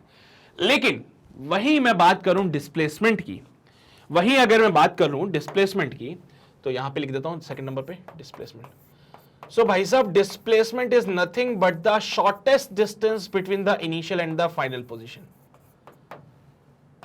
Shortest path between initial and final position।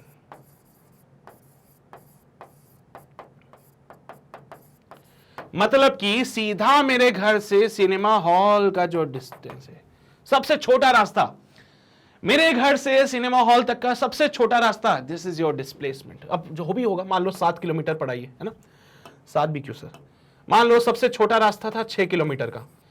मेरे घर से सिनेमा हॉल का सबसे छोटा रास्ता 6 किलोमीटर का था, तो डिस्प्लेसमेंट कितना हो जाएगा यहां पे, डिस्प्लेसमेंट कितना हो जाएगा भाई, डिस्प्लेसमेंट हो जाएगा 6 किलोमीटर। कितना हो जाएगा डिस्प्लेसमेंट, 6 किलोमीटर। डिस्टेंस कितना था, 10 किलोमीटर। क्यों, क्योंकि मैं अपने दोस्त के घर गया, फिर दोस्त के घर से सिनेमा हॉल गया, तो पहले 5 किलोमीटर ये चला, फिर 5 किलोमीटर ये चला, तो 10 किलोमीटर डिस्टेंस हो गया। लेकिन यहीं पे मेरे घर से सिनेमा का सबसे छोटा रास्ता 6 किलोमीटर का था, तो डिस्प्लेसमेंट क्या हो जाएगा, 6 किलोमीटर। बेटा डिस्टेंस और डिस्प्लेसमेंट को डिनोट करने के लिए हम अलग अलग डिनोटेशंस यूज कर लेते हैं।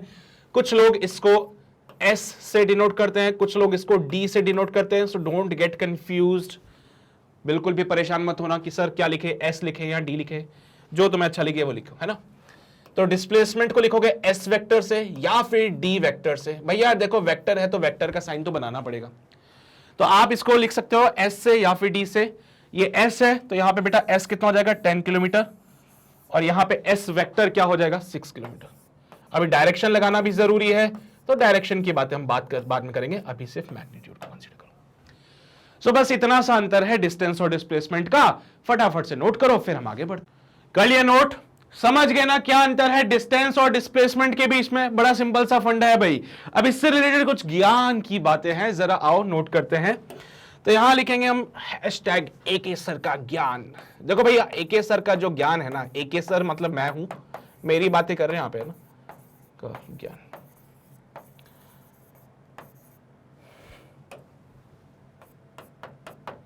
चलो भाई, पहला ज्ञान क्या है, सेम यूनिट। किसकी बातें कर रहा हूं मैं, डिस्टेंस और डिस्प्लेसमेंट का यूनिट सेम होता है। दूसरा ज्ञान सेम डायमेंशन, डिस्टेंस और डिस्प्लेसमेंट का डायमेंशन सेम होता है। डिस्टेंस और डिस्प्लेसमेंट का डायमेंशन सेम होता है, डायमेंशन L होता है, यूनिट रहेगी मीटर, सेंटीमीटर, किलोमीटर, जो भी बोलो तुम लोग, है ना। तो यूनिट सेम रहेगी, डायमेंशन सेम होगा। डिस्टेंस और डिस्प्लेसमेंट का यूनिट सेम है, डिस्टेंस और डिस्प्लेसमेंट का डायमेंशन भी सेम है। तो सर क्या डिस्टेंस और डिस्प्लेसमेंट भी सेम होते हैं कि कुछ अंतर होता है? क्या डिस्टेंस और डिस्प्लेसमेंट भी सेम है? नहीं सर, डिस्टेंस और डिस्प्लेसमेंट सेम नहीं होते हैं, है ना। अगर कोई आपसे बोले कि डिस्टेंस और डिस्प्लेसमेंट सेम है, गलत बात सर, क्योंकि डिस्टेंस होता है एक स्केलर क्वांटिटी और डिस्प्लेसमेंट होता है एक वेक्टर क्वांटिटी, तो डिस्टेंस और डिस्प्लेसमेंट बराबर नहीं हो सकते। हां, डिस्टेंस की और डिस्प्लेसमेंट के मैग्नीट्यूड का कंपैरिजन कर सकते हो आप लोग। क्या क्या सर? डिस्टेंस और डिस्प्लेसमेंट के मैग्नीट्यूड, मैं डिस्प्लेसमेंट नहीं बोल रहा हूं, डिस्प्लेसमेंट का मैग्नीट्यूड, क्या ये बराबर हो सकते हैं? हां, डिपेंडिंग ऑन द कंडीशन, क्योंकि अब ये स्केलर है बेटा, और यहां पे भी आप मैग्नीट्यूड की बातें कर रहे हो, मैग्नीट्यूड में ये स्केलर हो जाता है बेटा। यहां पे आप बात जो कर रहे हो वो मैग्नीट्यूड की बातें कर रहे हो, और मैग्नीट्यूड तो बेटा स्केलर ही होता है ना, डायरेक्शन की बातें नहीं हो रही अब यहां पे। बिल्कुल। तो अब क्या ये इक्वल हो सकता है? डिस्टेंस जो है क्या वो डिस्प्लेसमेंट के मैग्नीट्यूड के बराबर हो सकता है? क्या उससे कम होता है या फिर ज्यादा होता है? तो भाई बात बोलते हैं कि जो डिस्टेंस होता है वो डिस्प्लेसमेंट के मैग्नीट्यूड से ज्यादा होता है या फिर बराबर भी हो सकता है। डिस्टेंस जो है वो डिस्प्लेसमेंट के मैग्नीट्यूड से बड़ा भी हो सकता है और बराबर भी हो सकता है। जैसा कि आप देख सकते हो यहां पे डिस्टेंस कितना है? 10 किलोमीटर। डिस्प्लेसमेंट का मैग्नीट्यूड कितना है? 6 किलोमीटर। तो क्या डिस्टेंस बड़ा है डिस्प्लेसमेंट के मैग्नीट्यूड से? जी सर, डिस्टेंस बड़ा है डिस्प्लेसमेंट के मैग्नीट्यूड से। ऑब्वियस सी बात है, ये देखो ये डिस्टेंस है भाई, ये बड़ा है और ये छोटा है, तो डिस्टेंस जो है वो डिस्प्लेसमेंट के मैग्नीट्यूड से बड़ा होगा। इक्वल कब होगा सर? आपने तो ये भी बोला है कि बराबर भी होता है, तो बराबर कब होता है? तो भाई यहां पे पॉइंट लिखना,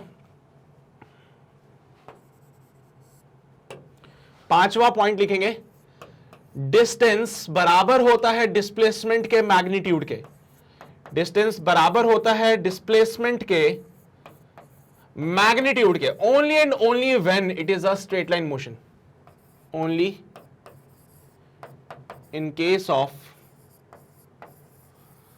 straight line motion. Straight line motion यानी 1D मोशन है ना, स्ट्रेट लाइन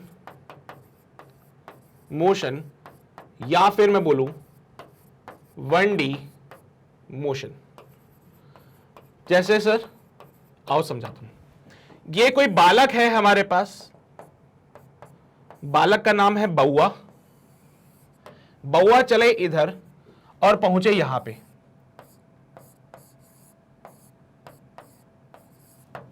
ये कोई बालक था जिसका नाम था बउआ।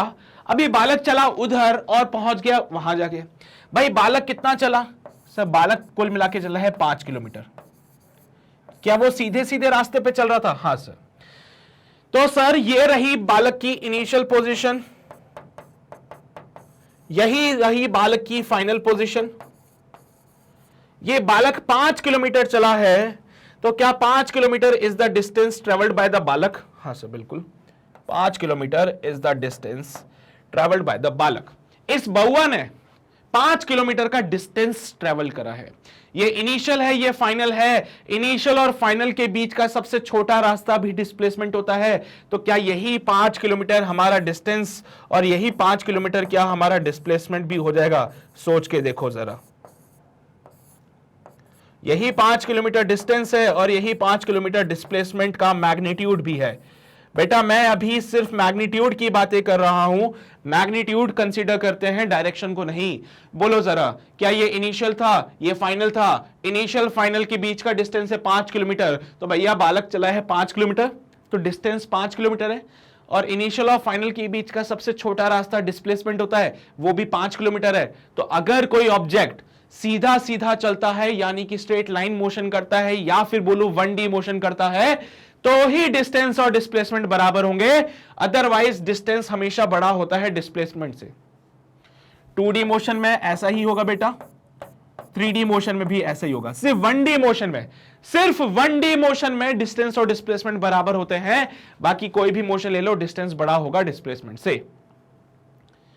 ज्ञान की बातें हैं, काम आएगी भैया, ज्ञान की बातें हैं, काम आएगी। नोट कर लो इसको जल्दी से। कर लिया नोट?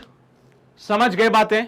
बढ़े आगे, आओ जो भी देख लो, सारी बातें वही लिखी है बेटा। यहां पे लास्ट का ये पॉइंट एक्स्ट्रा है, इसको मैं समझा दूंगा, लेकिन उससे पहले सारी बातें वही है। Distance is the actual path travelled while displacement is the change in position. भैया ये कोई ऑब्जेक्ट है, this is the initial position, ये कोई ऑब्जेक्ट यहां पे पहुंचा, this is the final position. तो इनिशियल और फाइनल के बीच में ये रहा डिस्टेंस, ये रहा डिस्प्लेसमेंट। तो displacement is the shortest path between the initial and the final, और distance is the actual path, length of the actual path. Distance एक स्केलर है लेकिन डिस्प्लेसमेंट एक वेक्टर है, दोनों का सेम यूनिट होता है, डायमेंशन होता है। क्या बोला है कि magnitude of displacement is always less than और इक्वल टू द डिस्टेंस, यानी कि जो डिस्प्लेसमेंट का मैग्नीट्यूड है वो डिस्टेंस से या तो छोटा होगा या फिर बराबर होगा। भाई बराबर कब होगा? जब वो 1D मोशन है। बाकी कोई सा भी मोशन ले लो उसमें magnitude of displacement is less than the distance होता है। ठीक है, इंपॉर्टेंट पॉइंट पांचवा वाला जरा गौर फरमाइएगा। किसी भी मूविंग पार्टिकल के लिए अगर कोई पार्टिकल चल रहा है तो डिस्टेंस कभी जीरो नहीं होती, लेकिन डिस्प्लेसमेंट जीरो हो सकती है। लिख देता हूं यहां पे, कौन सा पॉइंट आएगा? ये छठा वाला पॉइंट। यहां लिखता हूं 6th point, for a moving particle, for a moving particle distance कभी भी जीरो नहीं होगा, लेकिन डिस्प्लेसमेंट जीरो हो सकता है। क्यों सर, कैसे? आओ जरा समझते हैं। तुम यहां से अपने घर से निकले, है ना, तुम यहां अपने घर से निकले और गए ट्यूशन गए तुम लोग पढ़ने के लिए। सर ट्यूशन टैसन हम नहीं जाते, है ना, चलो कोई नहीं, किसी के घर चले जाते हैं हम लोग। भैया क्या हुआ, हम अपने घर से निकले और गए अपने दोस्त सुरेश के घर पे। अब क्या हुआ, हम अपने दोस्त सुरेश के घर गए, वहां उससे मिले, बातचीत करी, चाय नाश्ता करा और उसके बाद वापस अपने घर पे आ गए। क्या बात है भाई, तुम्हारे घर से सुरेश का घर लगभग 5 किलोमीटर पड़ता था। तुम्हारे घर से सुरेश का घर 5 किलोमीटर था। तुम पहले गए सुरेश के घर पे, सर हम गए सुरेश के घर पे, फिर सुरेश के घर चाय पी वगैरह सब बढ़िया, नाश्ता नुश्ता करा और वापस आ गए। तो क्या ये मेरा इनिशियल पोजीशन? हाँ सर। क्या यही मेरा फाइनल पोजीशन भी बन गया? हाँ सर बिल्कुल। तो बताओ कितना डिस्टेंस और कितना डिस्प्लेसमेंट? सर देखो, मान लो ये जो हम मूव कर रहे थे ये एक्स एक्सिस के अलोंग है। मान लो कि ये जो हम मूव कर रहे थे वो एक्स एक्सिस के अलोंग है, ठीक है, और यहां पे इधर ये वाई एक्सिस है। ठीक है, तो जो तुम मोशन कर रहे थे वो एक्स एक्सिस की तरफ है। चलो भाई आओ जरा डिस्टेंस और डिस्प्लेसमेंट का ज्ञान देता हूं। डिस्टेंस क्या होता है? पहली बात तो ये समझते हैं sir, distance is nothing but the length of the path. जो रास्ते पे मैं चल रहा हूं उसका लेंथ, पहले चला 5 किलोमीटर फिर चला 5 किलोमीटर, तो डिस्टेंस हो जाएगा 5 + 5 10 किलोमीटर्स। लेकिन जब मैं डिस्प्लेसमेंट की बात करूंगा तो भैया डिस्प्लेसमेंट होता है वेक्टर, और अगर डिस्प्लेसमेंट एक वेक्टर है ना तो भैया आई कैप जे कैप को मत भूल जाना तुम लोग। फिर अगर डिस्प्लेसमेंट एक वेक्टर है तो वेक्टर के लिए डायरेक्शन जरूरी है। ये हम एक्स एक्सिस की बातें कर रहे हैं, जाते टाइम मेरा डिस्प्लेसमेंट 5 आई कैप हो जाएगा, जाते टाइम मेरा डिस्प्लेसमेंट हो जाएगा 5 आई कैप, वापस आते टाइम पे मेरा डिस्प्लेसमेंट हो जाएगा माइनस का आई कैप। खुद ही सोचो यार, अगर यहां पे प्लस का एक्स एक्सिस है तो क्या यहां पे माइनस का एक्स एक्सिस नहीं होगा? तो जब मैं जा रहा था तो पॉजिटिव एक्स एक्सिस की तरफ जा रहा था तो डिस्प्लेसमेंट हुआ 5 आई कैप, वापस आते टाइम पे डिस्प्लेसमेंट हुआ 5, लेकिन direction opposite, direction negative x axis की तरफ, माइनस का आई कैप। भैया सॉल्व करा, आंसर बना 5 आई कैप माइनस 5 आई कैप, आंसर बन गया 0। ओहो, मतलब कि किसी भी राउंड ट्रिप में डिस्प्लेसमेंट 0 होता है। तो हैशटैग इंपॉर्टेंट ज्ञान की बात है, ये भी लिख देता हूं यहां पे, in any round trip displacement is always 0। किसी भी राउंड ट्रिप में डिस्प्लेसमेंट हमेशा 0 होगा। ये भी तो राउंड ट्रिप है ना, अरे तुम गए और वापस आ गए, क्या ये राउंड ट्रिप नहीं है? हां से बिल्कुल है। तो इस राउंड ट्रिप में डिस्टेंस तो 10 किलोमीटर था लेकिन डिस्प्लेसमेंट 0 हो गया है, तुमने अपनी आंखों से देख लिया, बिल्कुल है ना। जाते टाइम पे डिस्प्लेसमेंट 5 आई कैप, 5 आई कैप। आते टाइम पे डिस्प्लेसमेंट 5, मैग्नीट्यूड तो 5 है, लेकिन डायरेक्शन माइनस का एक्स एक्सिस है, इसलिए माइनस का आई कैप। एक बात और समझ आ गई यहां से, क्या डिस्प्लेसमेंट पॉजिटिव भी हो सकता है और नेगेटिव भी हो सकता है? क्या बात है। लेकिन डिस्टेंस ऑलवेज पॉजिटिव। भैया डिस्टेंस हमेशा पॉजिटिव होगा,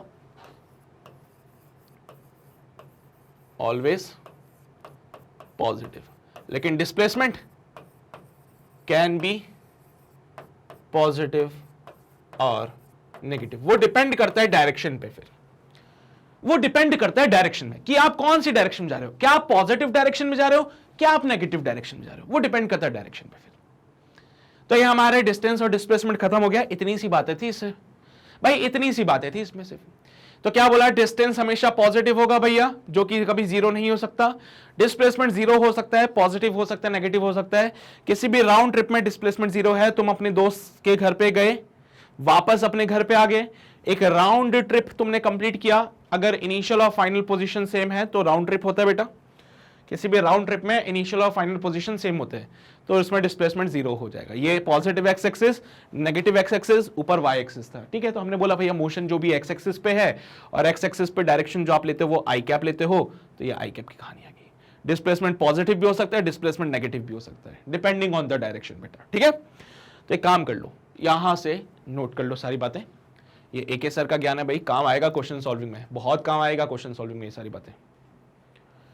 फटाक से नोट कर लो भैया, फटाक से, हाँ कर लिए नोट। फिर इसको भी नोट करो, ये भी नोट कर लो भाई जल्दी से। यार डिस्टेंस और डिस्प्लेसमेंट में बस इतनी ही बातें, इससे ज्यादा नहीं है डिस्टेंस और डिस्प्लेसमेंट में कुछ। इससे ज्यादा तो फिर क्वेश्चन है, वो क्वेश्चन अभी मैं करा दूंगा, तुम लोगों को समझ आ जाएगा सब कुछ खुद ही। कर लिए नोट? सारी बातें यहां लिख दी थी, सारी बातें जो यहां लिखी है वो मैं तुम्हें एक्सप्लेन कर चुका हूं, फिर भी मेरे पे भरोसा नहीं है, एक नजर डाल लो तुम लोग भी। हो गया, डाली नजर सब पे? हाँ सर, नजर डालने में तो माहिर है। चलिए भाई, अब आती है बारी हमारे सवाल की। देखो डिस्टेंस और डिस्प्लेसमेंट हमने पढ़ लिया, अब देख लेते सवाल कैसे आते हैं उस पे। पहला सवाल बोलता है, a drunkard walking in a narrow lane takes the 5 step forward and 3 steps backward, है ना। अब तुम, हाँ जी, हालत तो समझते हो ना। तो भाई एक शराबी इंसान कैसे चलता है तुम्हें पता है? अरे भाई 5 कदम आगे चला, फिर 3 कदम पीछे हो गया। तो भाई क्या हुआ, वो 5 कदम आगे बढ़ता है, 3 कदम पीछे चलता है, फिर 5 कदम आगे चलता है, फिर 3 कदम पीछे चलता है, और ऐसे वो चलता जा रहा है। उसका हर एक कदम 1 मीटर का है, और एक कदम चलने में उसको टाइम लग रहा है 1 सेकेंड। क्या बोले? 1 स्टेप चला 1 मीटर का, एक स्टेप आगे रखने में टाइम लगता है 1 सेकेंड, यानी कि 1 सेकेंड में 1 मीटर चल रहा है वो। How long the drunkard takes to fall in a pit 13 metre away from the start. तो भाई साहब ये इंसान कहां है? ये इंसान है यहां पे, ये इंसान कहां है? यहां पे है, ठीक है। हालत थोड़ी सी खराब है, इसलिए इसके सर पे चांद सितारे घुमा देता हूं मैं, है ना। चांद सितारे घूम रहे इसके सर पे, हालत ऐसी होती है थोड़ी सी, इसको कुछ अता पता नहीं है। तो ये क्या कर रहा है, 5 कदम आगे बढ़ता है, फिर 3 कदम पीछे आता है। तो पहले तो वो 5 कदम आगे, मतलब पहले तो वो 5 मीटर आगे बढ़ा, अरे एक स्टेप में, each step is 1 metre long, तो एक स्टेप में लिख देता हूं साइड में, ठीक है। 1 स्टेप यानी एक कदम जो है वो 1 मीटर का होगा। एक स्टेप को रखने में, एक स्टेप को रखने में जो टाइम लग रहा है वो 1 सेकेंड का लग रहा है। तो एक स्टेप 1 मीटर का है, एक स्टेप को कवर करने में 1 सेकेंड लग रहा है। तो कुल मिला के बात यह है कि 1 सेकेंड में वो 1 मीटर चलता है, 1 सेकेंड में वो 1 मीटर चलता है, याद रखना। अब कहानी इस प्रकार है कि जो आदमी है ये 5 कदम आगे बढ़ा, 5 स्टेप्स आगे बढ़े उसके, 5 स्टेप्स फॉरवर्ड, फिर 3 कदम पीछे, 3 स्टेप्स बैकवर्ड, यानी कि 3 कदम वो पीछे चलता है, यहां तक आ जाता है। तो 5 मीटर तो आगे गया और 3 मीटर पीछे आ गया। तो भाई एक बात बताओ, what is the displacement of this person? Sir अगर इस साइड को मैं एक्स एक्सिस कंसीडर कर लूं, तुम्हारी जो इच्छा श्रद्धा हो वो कंसीडर करो। इधर वाली डायरेक्शन को अगर मैंने एक्स एक्सिस कंसीडर किया तो ये आदमी 5 मीटर आगे गया और फिर 3 मीटर पीछे आया। So what is the displacement of this person? इस आदमी का डिस्प्लेसमेंट हो जाएगा सर 5 आई कैप, प्लस 3 इंटू माइनस का आई cap, so 5 I cap minus 3 I cap 2 I cap. तो इस आदमी का डिस्प्लेसमेंट हो गया 2 आई कैप। यानी कि पूरा प्रोसेस करने पे यह आदमी कितना चलता है, सिर्फ 2 मीटर चलता है। ये पूरा प्रोसेस कवर करने में आदमी का डिस्प्लेसमेंट हुआ सिर्फ 2 मीटर का। इसका मैग्नीट्यूड में लिख देता हूं यहां पे 2 मीटर का, ठीक है। तो आदमी क्या है, 5 कदम आगे चला यानी 5 मीटर आगे चला, 3 कदम पीछे हटा यानी कि 3 मीटर पीछे आया। तो ओवरऑल जो डिस्प्लेसमेंट है आदमी का वो कितना होगा, सिर्फ 2 मीटर का। ओवरऑल जो डिस्प्लेसमेंट हुआ आदमी का वो कितना है, 2 मीटर का। अब ध्यान से सुनना, ये रहा वो आदमी यहां पे जिसके सर पे चांद सितारे चमक रहे।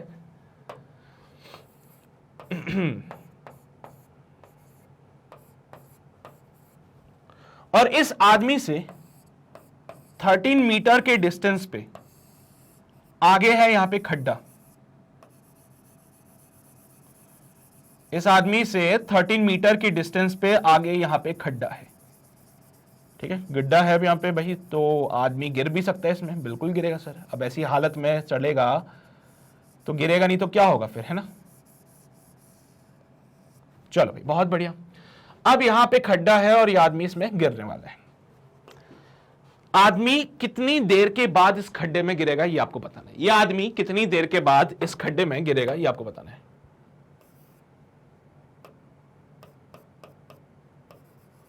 सितारे घूम रहे इसके चारों तरफ, है ना। हाँ, सितारे घूम रहे इसके चारों तरफ।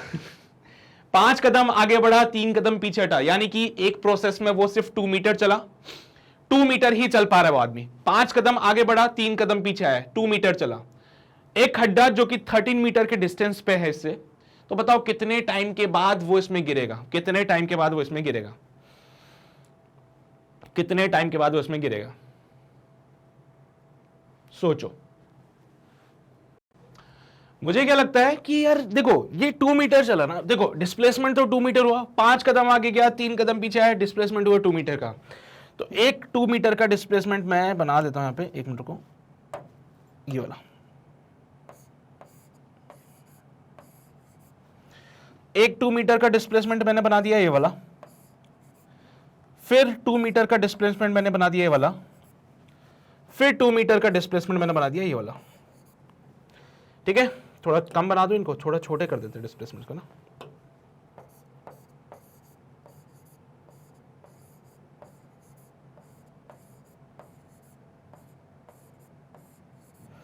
बताओ भाई कितना चला है आदमी अभी, 2 मीटर 2 मीटर 2 मीटर 2 मीटर, कितना हो गया, 8 मीटर हो चुका है। अभी ध्यान से देखना, ये वाला पार्ट हो चुका है 8 मीटर का, ठीक है। ध्यान से देखिएगा, आदमी की टेंडेंसी क्या है कि सर वो 5 कदम आगे जाता है, 5 कदम। भाई एक कदम में वो 1 मीटर चलता है, एक कदम में 1 मीटर चलता है, तो 5 कदम आगे चलेगा तो 5 मीटर और आगे चल जाएगा बेटा। आदमी यहां पहुंच चुका है इस टाइम पे, है ना।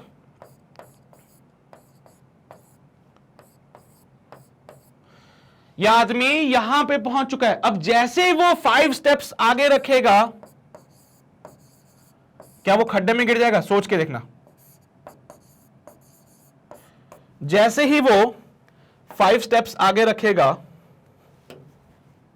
वो खड्डे में गिर जाएगा, सोच लो।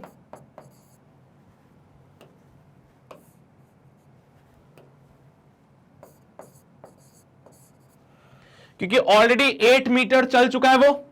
भाई 8 में अगर 5 जोड़ोगे तो 13 होते हैं, 8 + 5 13 होते ना। तो यहां पहुंच चुका है। अब जैसे 5 कदम आगे रखा वो खड्डे में गिर गया, वापस आने का मौका ही नहीं मिला। हाँ सर, वापस आने का मौका ही नहीं मिला। तो पहले चला 5 कदम आगे, फिर 3 कदम पीछे, तो पहले हुआ डिस्प्लेसमेंट 2 मीटर का। फिर 5 कदम आगे, 3 कदम पीछे, डिस्प्लेसमेंट हुआ 2 मीटर का। फिर 5 कदम आगे, 3 कदम पीछे, डिस्प्लेसमेंट हुआ 2 मीटर का। फिर 5 कदम आगे, 3 कदम पीछे, डिस्प्लेसमेंट हुआ 2 मीटर का। फिर 5 कदम आगे, और ये क्या, खड्डे में गिर गया सर ये तो।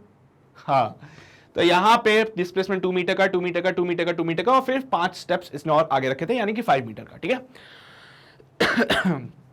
टोटल कितना टाइम लगा इसको खड्डे में गिरने में, टोटल कितना टाइम लगा सर, 8 मीटर ये हो गए, तो इसका 1 मीटर में, आप ही ने बोला ना 1 मीटर में 1 सेकंड का टाइम लग रहा है, तो ये 8 सेकंड + 5 सेकंड। भैया गलती कर दोगे अगर ऐसे काम करोगे तो, दिमाग मत लगाना, 8 सेकंड प्लस 5 सेकंड्स कर रहे हो तुम लोग, ये काट देना इसको लिख के।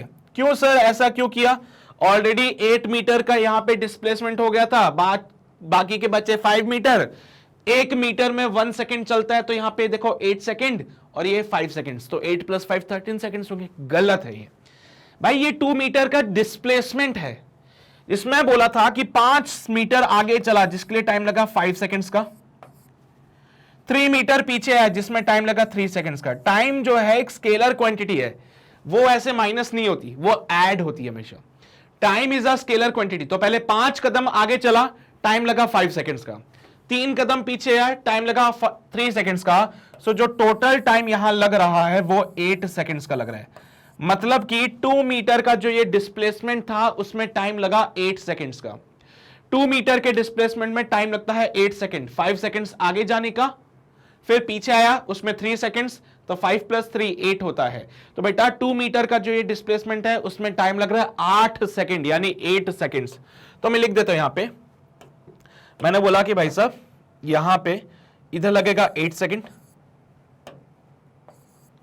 इसमें लगेगा 8 सेकंड, इसमें लगेगा 8 सेकंड, इसमें लगेगा 8 सेकंड। अब वो 5 कदम आगे चला, 1 कदम में 1 मीटर चलता है, 1 कदम में 1 सेकंड लगता है, तो यहां पे हो जाएगा 5 सेकंड्स। अब बताओ भाई टोटल टाइम कितना लगा?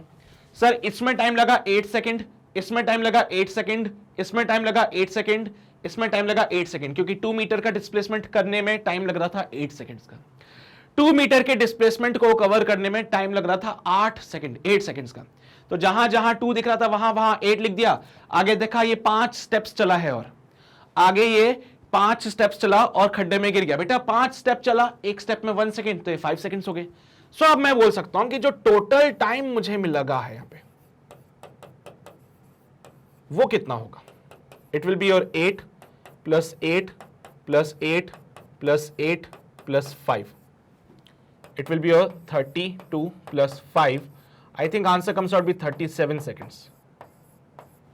अरे 8 plus 8 plus 8 32 plus 5 37 सेकंड। भाई 37 second is the right answer, जो कि डी ऑप्शन में मिलेगा मुझे। फिर 37 seconds is the right answer जो कि मुझे डी ऑप्शन में मिलता है। एंड यस, ये हमारा क्वेश्चन कंप्लीट हो गया। अच्छा सवाल था, है ना? अच्छा ही सवाल है, दिमाग लगाने वाला है। लगा लिया तुमने दिमाग। चलता चलता बेचारा यहां पहुंचा, इसके बाद 5 कदम आगे रखे और वो खड्डे में गिर गया जाके। ठीक है, चलता चलता बेचारा यहां पे पहुंचा, उसके बाद जैसे 5 कदम आगे रखे खड्डे में गिर गया, वापस आया ही नहीं लौट के ये। ठीक है, तो यहां तक पहुंचा, तो इसने ये सारा पार्ट पूरा प्रोसेस फॉलो किया उसने। ठीक है, इसने पूरा प्रोसेस फॉलो किया है। 5 मीटर आगे गया, 3 मीटर पीछे आया, तो 2 मीटर हुआ। फिर 5 मीटर आगे गया, 3 मीटर पीछे आया, 2 मीटर का हुआ। 5 मीटर आगे गया, 3 मीटर पीछे आया, 2 मीटर का हुआ। 5 मीटर आगे गया, 3 मीटर पीछे आया, 2 मीटर का हुआ। 5 मीटर आगे गया, खड्डे में गिर गया जाके, तो ये 5 मीटर आगे गया। बस इतनी सी बात थी। चलिए भाई, उम्मीद करता हूं समझ आ गया होगा। यहां तक पूरा 8 मीटर हुआ था कंप्लीट करके, उसके बाद जैसे 5 मीटर आगे गया, खड्डे में गिर गया। टाइम यहां पे ऐसे मत करना कि इसका 8 सेकंड और 5 सेकंड, ना, गलत है। ये पूरा प्रोसेस है, तरीके से करना इसको। ठीक है, चलो भाई नोट कर लो इसको जल्दी से, फिर बढ़ते अगले सवाल पे। देखते अगला सवाल क्या कहता है हमसे। किया नोट सभी ने? अगला सवाल जो है वो कहता है अ रनर कंप्लीट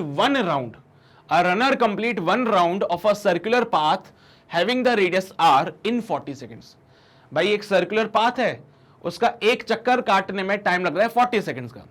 बताइए क्या डिस्प्लेसमेंट होगा after 2 minute and 20 seconds. 2 minute और 20 सेकंड्स के बाद क्या डिस्प्लेसमेंट होगा, ये बताना है आपको। भाई बड़ा सिंपल से एक फंडा है यहां पे जो आपको समझना चाहिए, वो ये है कि अगर एक सर्कुलर पाथ की हम बात कर रहे हैं यहां पे, तो ये रहा सर्कुलर पाथ। एक रनर जो कि यहां से भागना शुरू करता है, तो this will be your initial position. वो भागा, भागने के बाद वो वापस आया, एंड यही हमारी फाइनल पोजीशन भी होगी। क्या एक राउंड ट्रिप बन गया ये? क्या ये एक राउंड ट्रिप है? Yes sir, when initial position and final position are same. जब इनिशियल और फाइनल पोजीशन सेम होते हैं तो ये बनता है राउंड ट्रिप। और भाई साहब राउंड ट्रिप में डिस्प्लेसमेंट जो होता है वो होता है 0। तो क्या यहां पे एक चक्कर काटने के बाद एक कंप्लीट राउंड करने के बाद मैं बोलूं डिस्प्लेसमेंट 0 हो जाएगा इसमें? खुद ही सोचो जरा। अरे डिस्प्लेसमेंट क्या होता है? Final position minus initial position. Vectors में पढ़ाया है मैंने तुम्हें इसके बारे में। डिस्प्लेसमेंट क्या है? Final position minus initial position. अब अगर इनिशियल और फाइनल पोजीशन सेम हो गए तो उस केस में डिस्प्लेसमेंट तो 0 हो गया। तो एक चक्कर काटा तो डिस्प्लेसमेंट 0 हो गया। एक चक्कर काटने में टाइम कितना लगा? 40 सेकंड्स का लगा। तो यानी कि जो t है वो 40 सेकंड्स का है और हर 40 सेकंड्स में जो डिस्प्लेसमेंट है वो 0 हो रहा है। पहला चक्कर लगाया 40 सेकंड लगे, डिस्प्लेसमेंट हुआ 0। दूसरा चक्कर लगाया, टाइम लगा 40 सेकंड, डिस्प्लेसमेंट हो गया 0। तीसरा चक्कर लगाया, टाइम लगा 40 सेकंड्स का, डिस्प्लेसमेंट हो गया 0। चौथा चक्कर लगाया, टाइम लगा फिर से 40 सेकंड्स का, डिस्प्लेसमेंट हो गया 0। समझ गए होंगे बात को भी। तो भैया एक राउंड किया, टाइम लगा 40 सेकंड्स का, जिसमें डिस्प्लेसमेंट हो गया 0। तो what is the displacement after 2 minute and 20 seconds? पहली बात तो ये कितना सेकंड होगा ये बताना है। 40 सेकंड्स में डिस्प्लेसमेंट 0 हो रहा है, सिंपल सी बात है। इन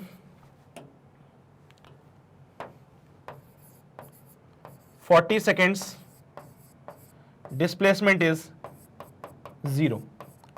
40 सेकंड्स में डिस्प्लेसमेंट 0 हो रहा है। तो यहां पे जो बातें हो रही है वो हो रही है 2 मिनट 20 सेकंड्स की। भाई इसको अगर मैं पूरे को सेकंड्स में कन्वर्ट कर लूं तो this can be written as 2 minute को सेकंड्स में कन्वर्ट किया और प्लस का 20 सेकंड्स ये लगा रहा है। ये आ रहा है 120 प्लस का 20 140 सेकंड। ठीक है, तो 2 मिनट 20 सेकंड्स को 140 सेकंड्स लिख सकते हैं।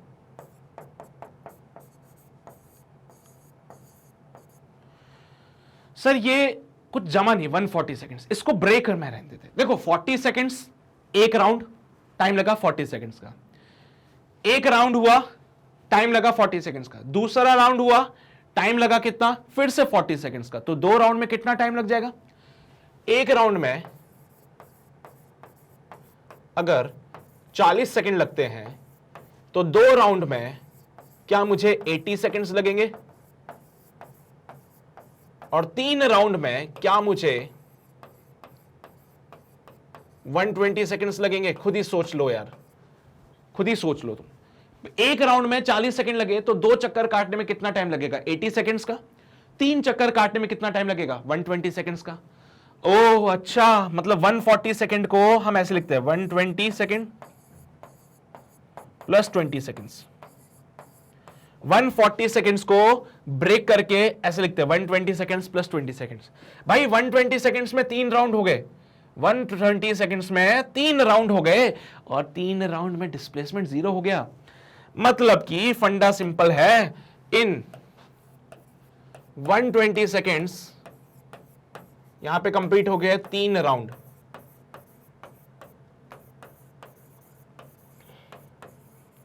चलो भाई 3 राउंड कंप्लीट करते हैं।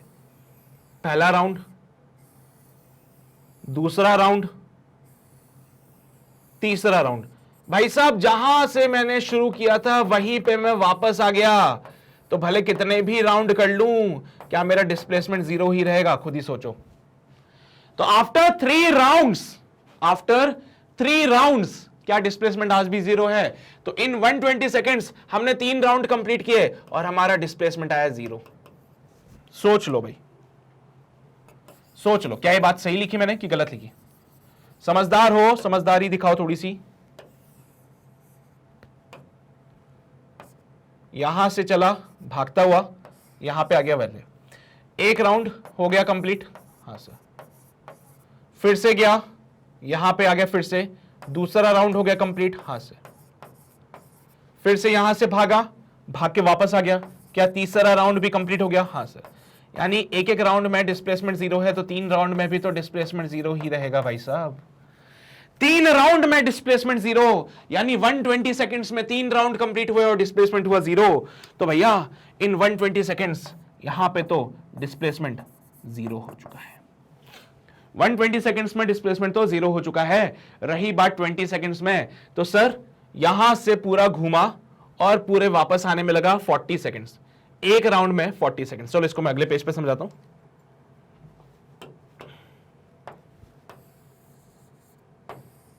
ध्यान से देखना,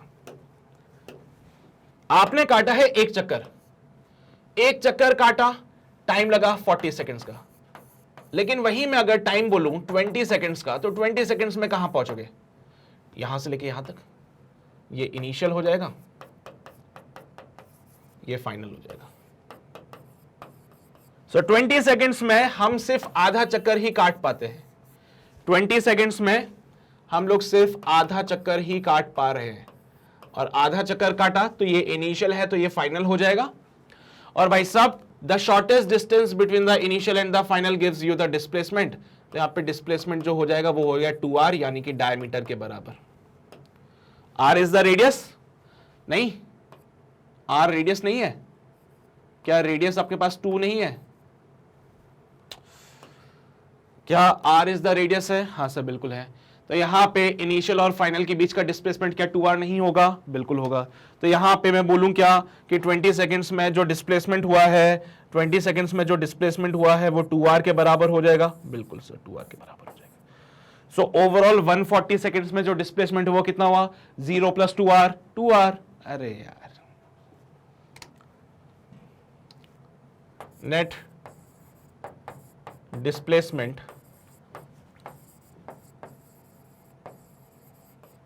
इन 140 सेकेंड्स। तो भाई साहब 140 सेकेंड्स को मैंने ब्रेक किया था 120 सेकेंड्स प्लस 20 सेकेंड्स करके। 120 सेकेंड्स में 0 डिस्प्लेसमेंट हुआ, 20 सेकेंड्स में 2r का डिस्प्लेसमेंट हुआ, तो ओवरऑल डिस्प्लेसमेंट जो होगा वो 2r का ही होगा ना भाई, कोई और अंतर तो नहीं है इसमें, समझ रहे हो ना? 140 सेकंड्स को क्या बोला आपने? 120 सेकंड्स प्लस 20, 120 सेकंड्स में 0 डिस्प्लेसमेंट, 20 सेकंड्स में 2r का displacement, so net displacement 2r हो गया। खत्म सवाल, है ना हलवा? हाँ सर बिल्कुल। तो 2r is the answer for this. Yes, note कर लीजिए इसको जल्दी से। भाई कितने भी चक्कर काट लो, 5 राउंड कर लो, 6 राउंड कर लो, भले 1000 राउंड कर लो, डिस्प्लेसमेंट तो 0 रहेगा। एक चक्कर कंप्लीट होते ही डिस्प्लेसमेंट 0 हो जाता है, भले तुम 1000 चक्कर कंप्लीट कर लो, 1000 क्या लाख चक्कर कंप्लीट कर लो, डिस्प्लेसमेंट तो 0 रहेगा। तो एक 3 राउंड करने में 120 सेकंड्स लग रहा था, एक राउंड करने में 40 सेकंड्स, 2 राउंड करने में 80, 3 राउंड करने में 120 सेकंड्स। तो 120 सेकंड्स में डिस्प्लेसमेंट हो गया 0, क्योंकि 3 राउंड कंप्लीट हो चुके हैं, तो हो गया डिस्प्लेसमेंट 0। बचा 20 सेकंड्स, तो 20 सेकंड्स में कितना चक्कर होगा? तो यहां से चला ये आधा चक्कर, बचा 20 सेकंड्स जिसमें आधा चक्कर कंप्लीट कर सकता हूं, आधे चक्कर में डिस्प्लेसमेंट 2r हो गया, डायमीटर की जितना। अरे भैया ये इनिशियल है, ये फाइनल है, this is the shortest distance between the initial and the final, जो कि डायमीटर होती है। डायमीटर को 2r नहीं बोलते हो तुम लोग, ये r, ये r प्लस r 2r, खत्म सवाल, यही तो है बस। नोट कर लो इसको जल्दी से, नोट कर लो भाई, यहां से नोट करना शुरू कर दो जल्दी से। किया नोट? यहां पे आओ, इसको भी नोट करो। हो गया ये भी नोट? बढ़े आगे, आ जाओ आगे। हाँ, मार्क द रॉन्ग स्टेटमेंट, जो गलत स्टेटमेंट है इसको मार्क करना है आप लोगों को। Nothing is in the state of absolute rest और स्टेट ऑफ एब्सोल्यूट मोशन। क्या ये स्टेटमेंट गलत है कि सही है? बोलता है एब्सोल्यूट रेस्ट और मोशन नहीं होता है, रेस्ट और मोशन एब्सोल्यूट नहीं होते। एब्सोल्यूट मतलब वो ऑब्जर्वर पे डिपेंड नहीं करते। देखो एब्सोल्यूट का मतलब है बेटा ऑब्जर्वर पे डिपेंड नहीं करते, ऑब्जर्वर पे डिपेंड नहीं करते। एब्सोल्यूट का मतलब क्या है कि वो ऑब्जर्वर से कोई लेना देना ही नहीं है उनको। ये बात गलत है कि सही है? Nothing is in the state of absolute rest और एब्सोल्यूट मोशन, कोई भी एब्सोल्यूट रेस्ट और एब्सोल्यूट मोशन में नहीं होता है। सही तो है? अरे सही तो है, कोई भी एब्सोल्यूट रेस्ट और एब्सोल्यूट मोशन में नहीं होता, ऑब्जर्वर पे डिपेंड करता है। बिल्कुल ये स्टेटमेंट सही है, पर मुझे कौन सा बताना है? गलत वाला स्टेटमेंट बताना है। ये स्टेटमेंट सही है इसलिए मैं इसको काट देता हूं, क्योंकि मुझे गलत स्टेटमेंट बताना है। Magnitude of displacement is always equal to the distance travelled.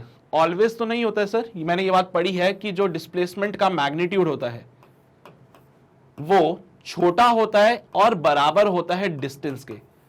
पर अगर मैं बोलूं कि magnitude of displacement is always equal to distance, तो ये बहुत गलत बात होती है क्योंकि ये तभी होता है जब 1D मोशन होगा, है ना, ये गलत स्टेटमेंट है sir.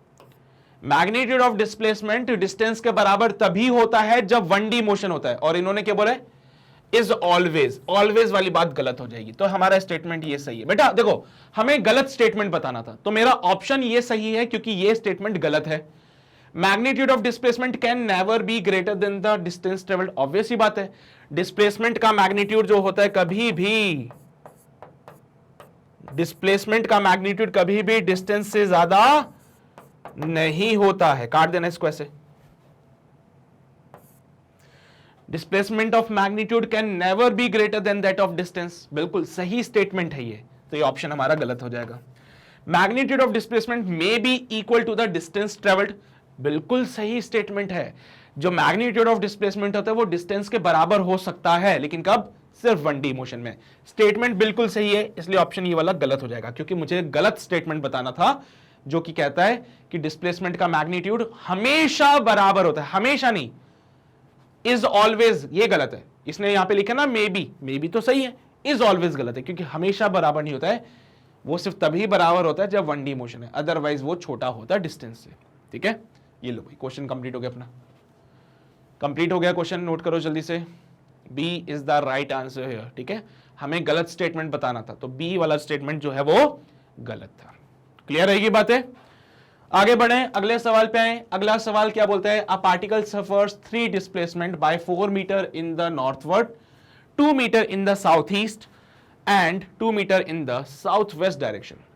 What is the displacement of the particle and what is the distance covered by the particle. अच्छा सवाल है, ऐसे क्वेश्चंस भी आने चाहिए अपने को। ये साउथ ईस्ट और ये सब क्या होता है हमें नहीं पता, तो इसके लिए मैं थोड़ा सा आइडिया देता हूं आप लोगों को कैसे करना है। अगर आपको पता है तो परफेक्ट चीज है, नहीं पता तो जरा गौर फरमाइएगा। यहाँ पे मैं कार्टेशियन कोऑर्डिनेट सिस्टम बनाने जा रहा हूं यहाँ पे, तो we have this Cartesian coordinate system.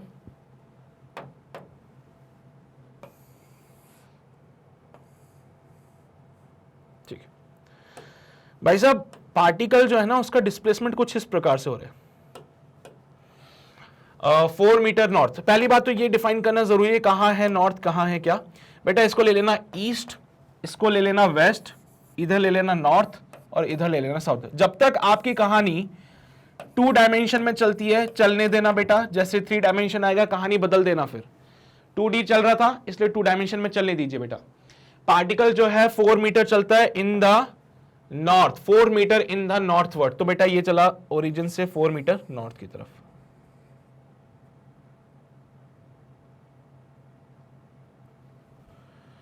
Four metre चल गया नॉर्थ में, हाँ सर बिल्कुल।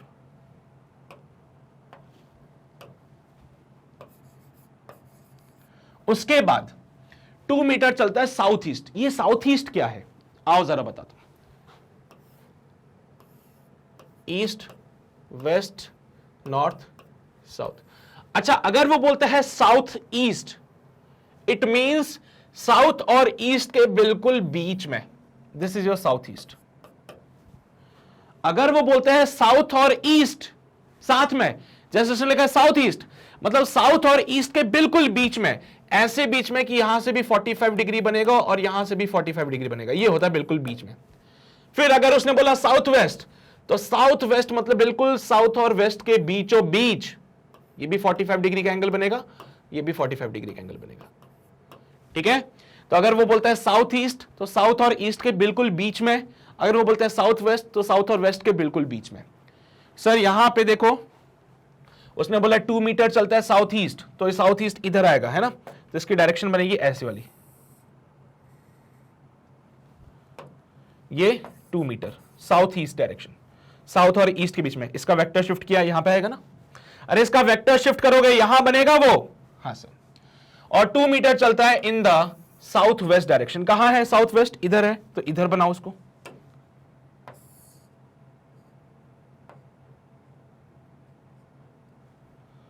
ये 2 मीटर चलता है साउथ वेस्ट में।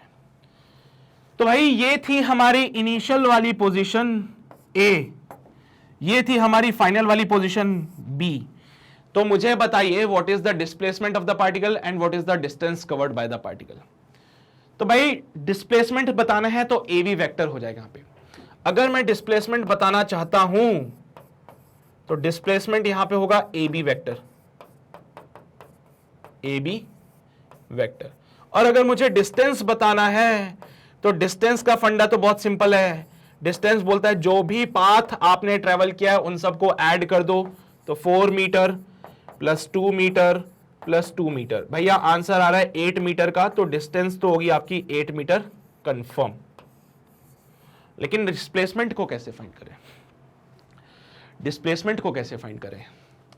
सर ये डायरेक्शन समझ आता है कि ये हो जाएगा हमारा, मान लो एक्स एक्सिस वाई एक्सिस से कंपेयर किया तो ये एक्स एक्सिस हो जाएगा जिसके डायरेक्शन आई कैप में ले लेंगे, ये वाई एक्सिस हो जाएगा जिसकी डायरेक्शन मैं जे कैप में ले लूंगा, यहां पे माइनस का एक्स एक्सिस आ जाएगा जिसकी डायरेक्शन में माइनस का आई कैप ले लूंगा, ये माइनस का वाई डायरेक्शन आ जाएगा जिसमें ले लूंगा मैं माइनस का जे कैप।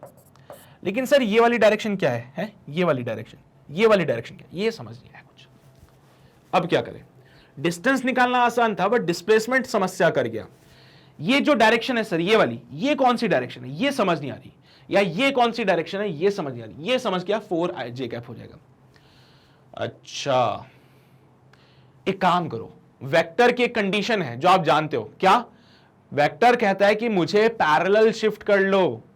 मुझे अगर पैरेलल शिफ्ट करोगे तो मैं कुछ नहीं बोलूंगा, बस मेरा मैग्नीट्यूड और डायरेक्शन चेंज मत करना। मैं नामकरण करता हूं, यहां पे मार्क करता हूं पॉइंट P, यहां पे मार्क करता हूं पॉइंट Q। तो एक है बेटा AP वेक्टर, एक बन जाएगा PQ वेक्टर और एक बन जाएगा QB वेक्टर। एक हो गया AP वेक्टर, एक हो गया PQ वेक्टर, एक हो गया QB वेक्टर, है ना? अब काम आसान हो जाएगा बेटा। बोलते हैं कि पैरेलल शिफ्ट कर सकते हो वेक्टर का, तो वेक्टर का पैरेलल शिफ्ट कर लेना। वेक्टर का पैरेलल शिफ्ट हो सकता है, शिफ्ट हो सकता है। भाई पैरेलल शिफ्ट का मतलब क्या होता है बेटा?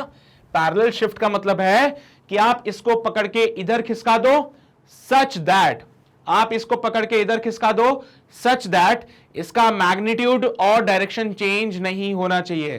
मैंने बोला ठीक है भाई, मैं मान गया आपकी बात। तो ये PQ वेक्टर को मैंने यहां पे बना दिया से, देख रहे हो आप, ना तो इसके मैग्नीट्यूड को चेंज करूंगा ना मैं इसके डायरेक्शन को चेंज करूंगा। बेटा PQ वेक्टर इधर बना तो PQ के लिए क्या बोला था? 2 मीटर साउथ ईस्ट। बेटा साउथ ईस्ट का मतलब क्या होता है? साउथ ईस्ट का मतलब कि ये 45 डिग्री का एंगल बना रहा है, तो यहां से ये एंगल बनाएगा 45 डिग्री का। क्या ये 2 मीटर है? जी सर।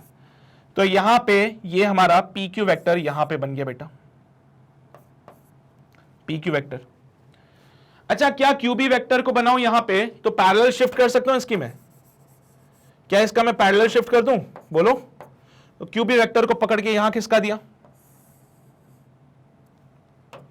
तो आपका QB वेक्टर आ गया 2 मीटर का, 45 डिग्री एंगल बना रहा है। यहां से चाहो तो इन वेक्टर्स को मिटा दो, अब मिटेंगे नहीं, है ना?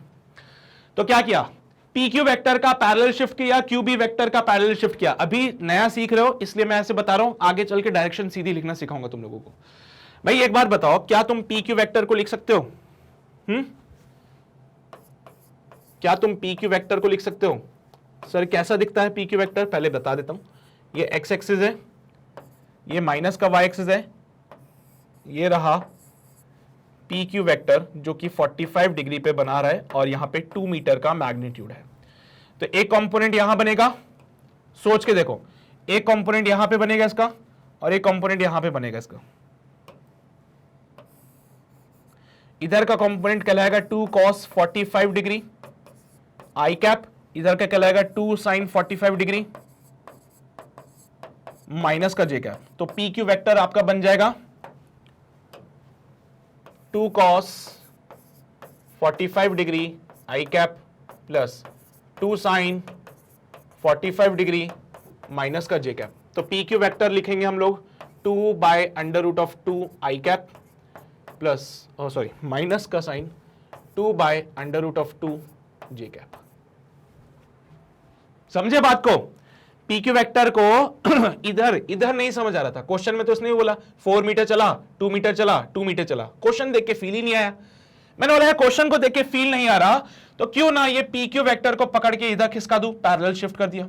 क्यूबी वेक्टर को पकड़ के इधर किसका दो, पैरेलल शिफ्ट किया। बेटा वेक्टर का पैरेलल शिफ्ट हो सकता है, और पैरेलल शिफ्ट की कंडीशन है क्या, कि भाई उसका मैग्नीट्यूड और डायरेक्शन चेंज नहीं होना चाहिए।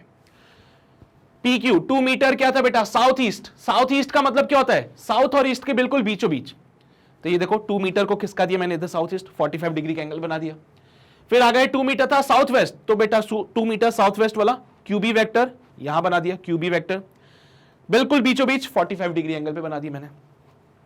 तो ऐसे क्या क्यूबी वेक्टर को भी बना सकते हो, बोलो क्या मैं ऐसे ही क्यूबी वेक्टर को भी बना दूं। ये यहां पे देखो, ये माइनस का एक्स एक्सिस, ये माइनस का वाई एक्सिस, और क्यूबी वेक्टर यहां पे है, ये क्यू ये बी, 45 डिग्री एंगल बन रहा है, 2 मीटर का मैग्नीट्यूड है। चलो भाई बताओ क्यूबी वेक्टर क्या हो जाएगा। ए कंपोनेंट यहां पे given by 2 cos 45 degree, A component यहां पे गिवन बाय 2 sin 45 डिग्री, और ये वाली डायरेक्शन माइनस का जे कैप, ये वाली डायरेक्शन माइनस का आई कैप। तो क्या मैं यहां से क्यूबी वेक्टर को ऐसे लिखूं क्या, कि QB vector can be written as minus का 2 cos 45 degree I cap minus का 2 sin 45 degree J cap. So minus का 2 by under root of 2 I cap minus का 2 by under root of 2 J cap. ये लो भाई QB vector भी हो गया, ठीक है। अब रही बात अपनी कौन सी वाली, पहले वाली वेक्टर की, तो वो क्या है, एपी वेक्टर। वो कितना हो जाएगा, बोलो जल्दी से, कितना होगा वो, 4 जे कैप। क्या यही आंसर है, अरे यार देखो ना, 4 मीटर का मैग्नीट्यूड, डायरेक्शन ऊपर की तरफ, तो 4 जे कैप। तो मैंने लिख दिया यहां पे कि एपी वेक्टर जो है हमारा, ये लिख दो नीचे, एपी वेक्टर जो हो जाएगा ये हो जाएगा 4 जे कैप। भाई तीनों वेक्टर पता चल चुके मेरे को, और अब मुझे क्या करना है, वेक्टर के फॉर्म में इनको ऐड कर देना है, ठीक है। सिंपल अलजेब्रा से ऐड नहीं होता, लेकिन वेक्टर के फॉर्मेट में ऐड कर देंगे। वेक्टर लॉ ऑफ एडिशन क्या बोलता है कि भैया तीन, अगर वेक्टर जो है 3 रिप्रेजेंट करते हैं sides of a polygon, the resultant is given by the closing side in the opposite order. तो भाई क्लोजिंग साइड अपोजिट ऑर्डर में होगी, जो कि इन तीनों का सम होगा। तो AP vector plus PQ vector plus QB vector is your AB vector. तो यहां लिख दो तो मैं एबी वेक्टर को, है ना, यहां लिख रहा हूं मैं, that AB vector is equals to AP vector plus PQ vector plus QB vector from the vector law of addition, है ना। वेक्टर लॉ ऑफ एडिशन से सारी बातें होगी कि एबी वेक्टर जो होगा it will be like this, वो हो जाएगा AP vector plus QB, PQ vector plus QB vector, ठीक है। चलो ये वाली बात, एपी वेक्टर पता है, पीक्यू वेक्टर पता है, क्यूबी वेक्टर भी पता है, बस सीधा पुट करो तो आपको यहां पे डिस्प्लेसमेंट मिल जाएगा। जो डिस्प्लेसमेंट था ना वो हमारा एबी वेक्टर था,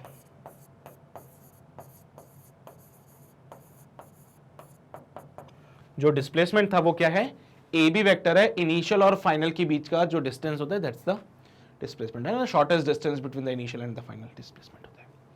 चलो भाई नेक्स्ट पेज पे सॉल्व करते हैं इसको। तो एबी वेक्टर चाहिए हम लोगों को, तो हमने लिखा यहाँ पे AB vector equals to AP vector plus PQ vector plus QB vector. भाई एपी वेक्टर 4 जे कैप है, प्लस PQ वेक्टर कितना है, PQ वेक्टर ये रहा PQ vector 2 by root 2 I cap minus 2 by root 2 J cap, 2 by root 2 I cap minus 2 by root 2 J cap, plus QB vector कितना है भाई, QB vector minus का 2 by root 2 I cap minus का 2 by root 2 J cap. तो it will be your 2 by root 2 I cap minus का 2 by root 2 J cap. क्या बात है, चलो भाई कुछ कट रहा है, हाँ बिल्कुल कट रहा है। Answer will be 4 J cap minus 2 by root 2 J cap minus 2 by root 2 J cap, 4 J cap minus का 2 into 2 by root 2 J cap, 4 J cap minus का 4 by under root of 2 J cap, ठीक है।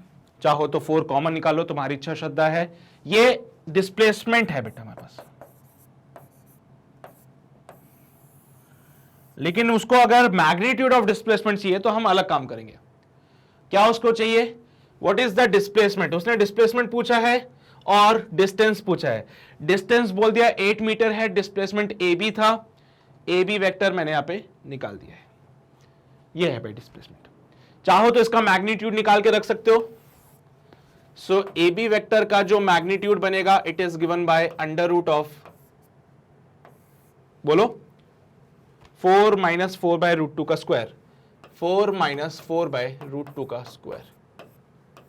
Solve किया, 4 minus 4 bye root 2 आ रहा है, 4 को common ले लिया, 1 minus 1 by under root of 2 हो जाएगा ये। So 4 into root 2 minus 1 by root 2। चाहो तो वैल्यूज पुट कर सकते हो, 4 इंटू 1.4 माइनस का 1 डिवाइड बाय 1.4, वो 0.4 होगा, अपॉन में 4 बनेगा, तो यहां पे बनेगा 4 इंटू 0.4 डिवाइड बाय 1.4। पॉइंट से पॉइंट मरेगा 16/14 और 2 से काट देते हैं 8/7। This is the magnitude, metres में लिख लेना, आंसर बन जाएगा। ठीक है, सिंपल कैलकुलेशन है भाई, चाहो तो कर लो। रूट 2 की जगह 1.4 पुट कर दिया हमने, है ना, रूट 2 की जगह 1.4 पुट किया, बस वो तुम्हारी इच्छा श्रद्धा है। तुम चाहो तो 1.41 ले लेना भाई, मैंने कैलकुलेशन को आसान करने की कोशिश की है, इससे ज्यादा कुछ भी नहीं है। ठीक है, तो 8/7 है, सॉल्व कर लेना, 7 8 56, 7 9 63, 7 10 70, 7 1 7, है ना, तो ये कुछ जाएगा 11 पॉइंट समथिंग बनेगा डिस्प्लेसमेंट।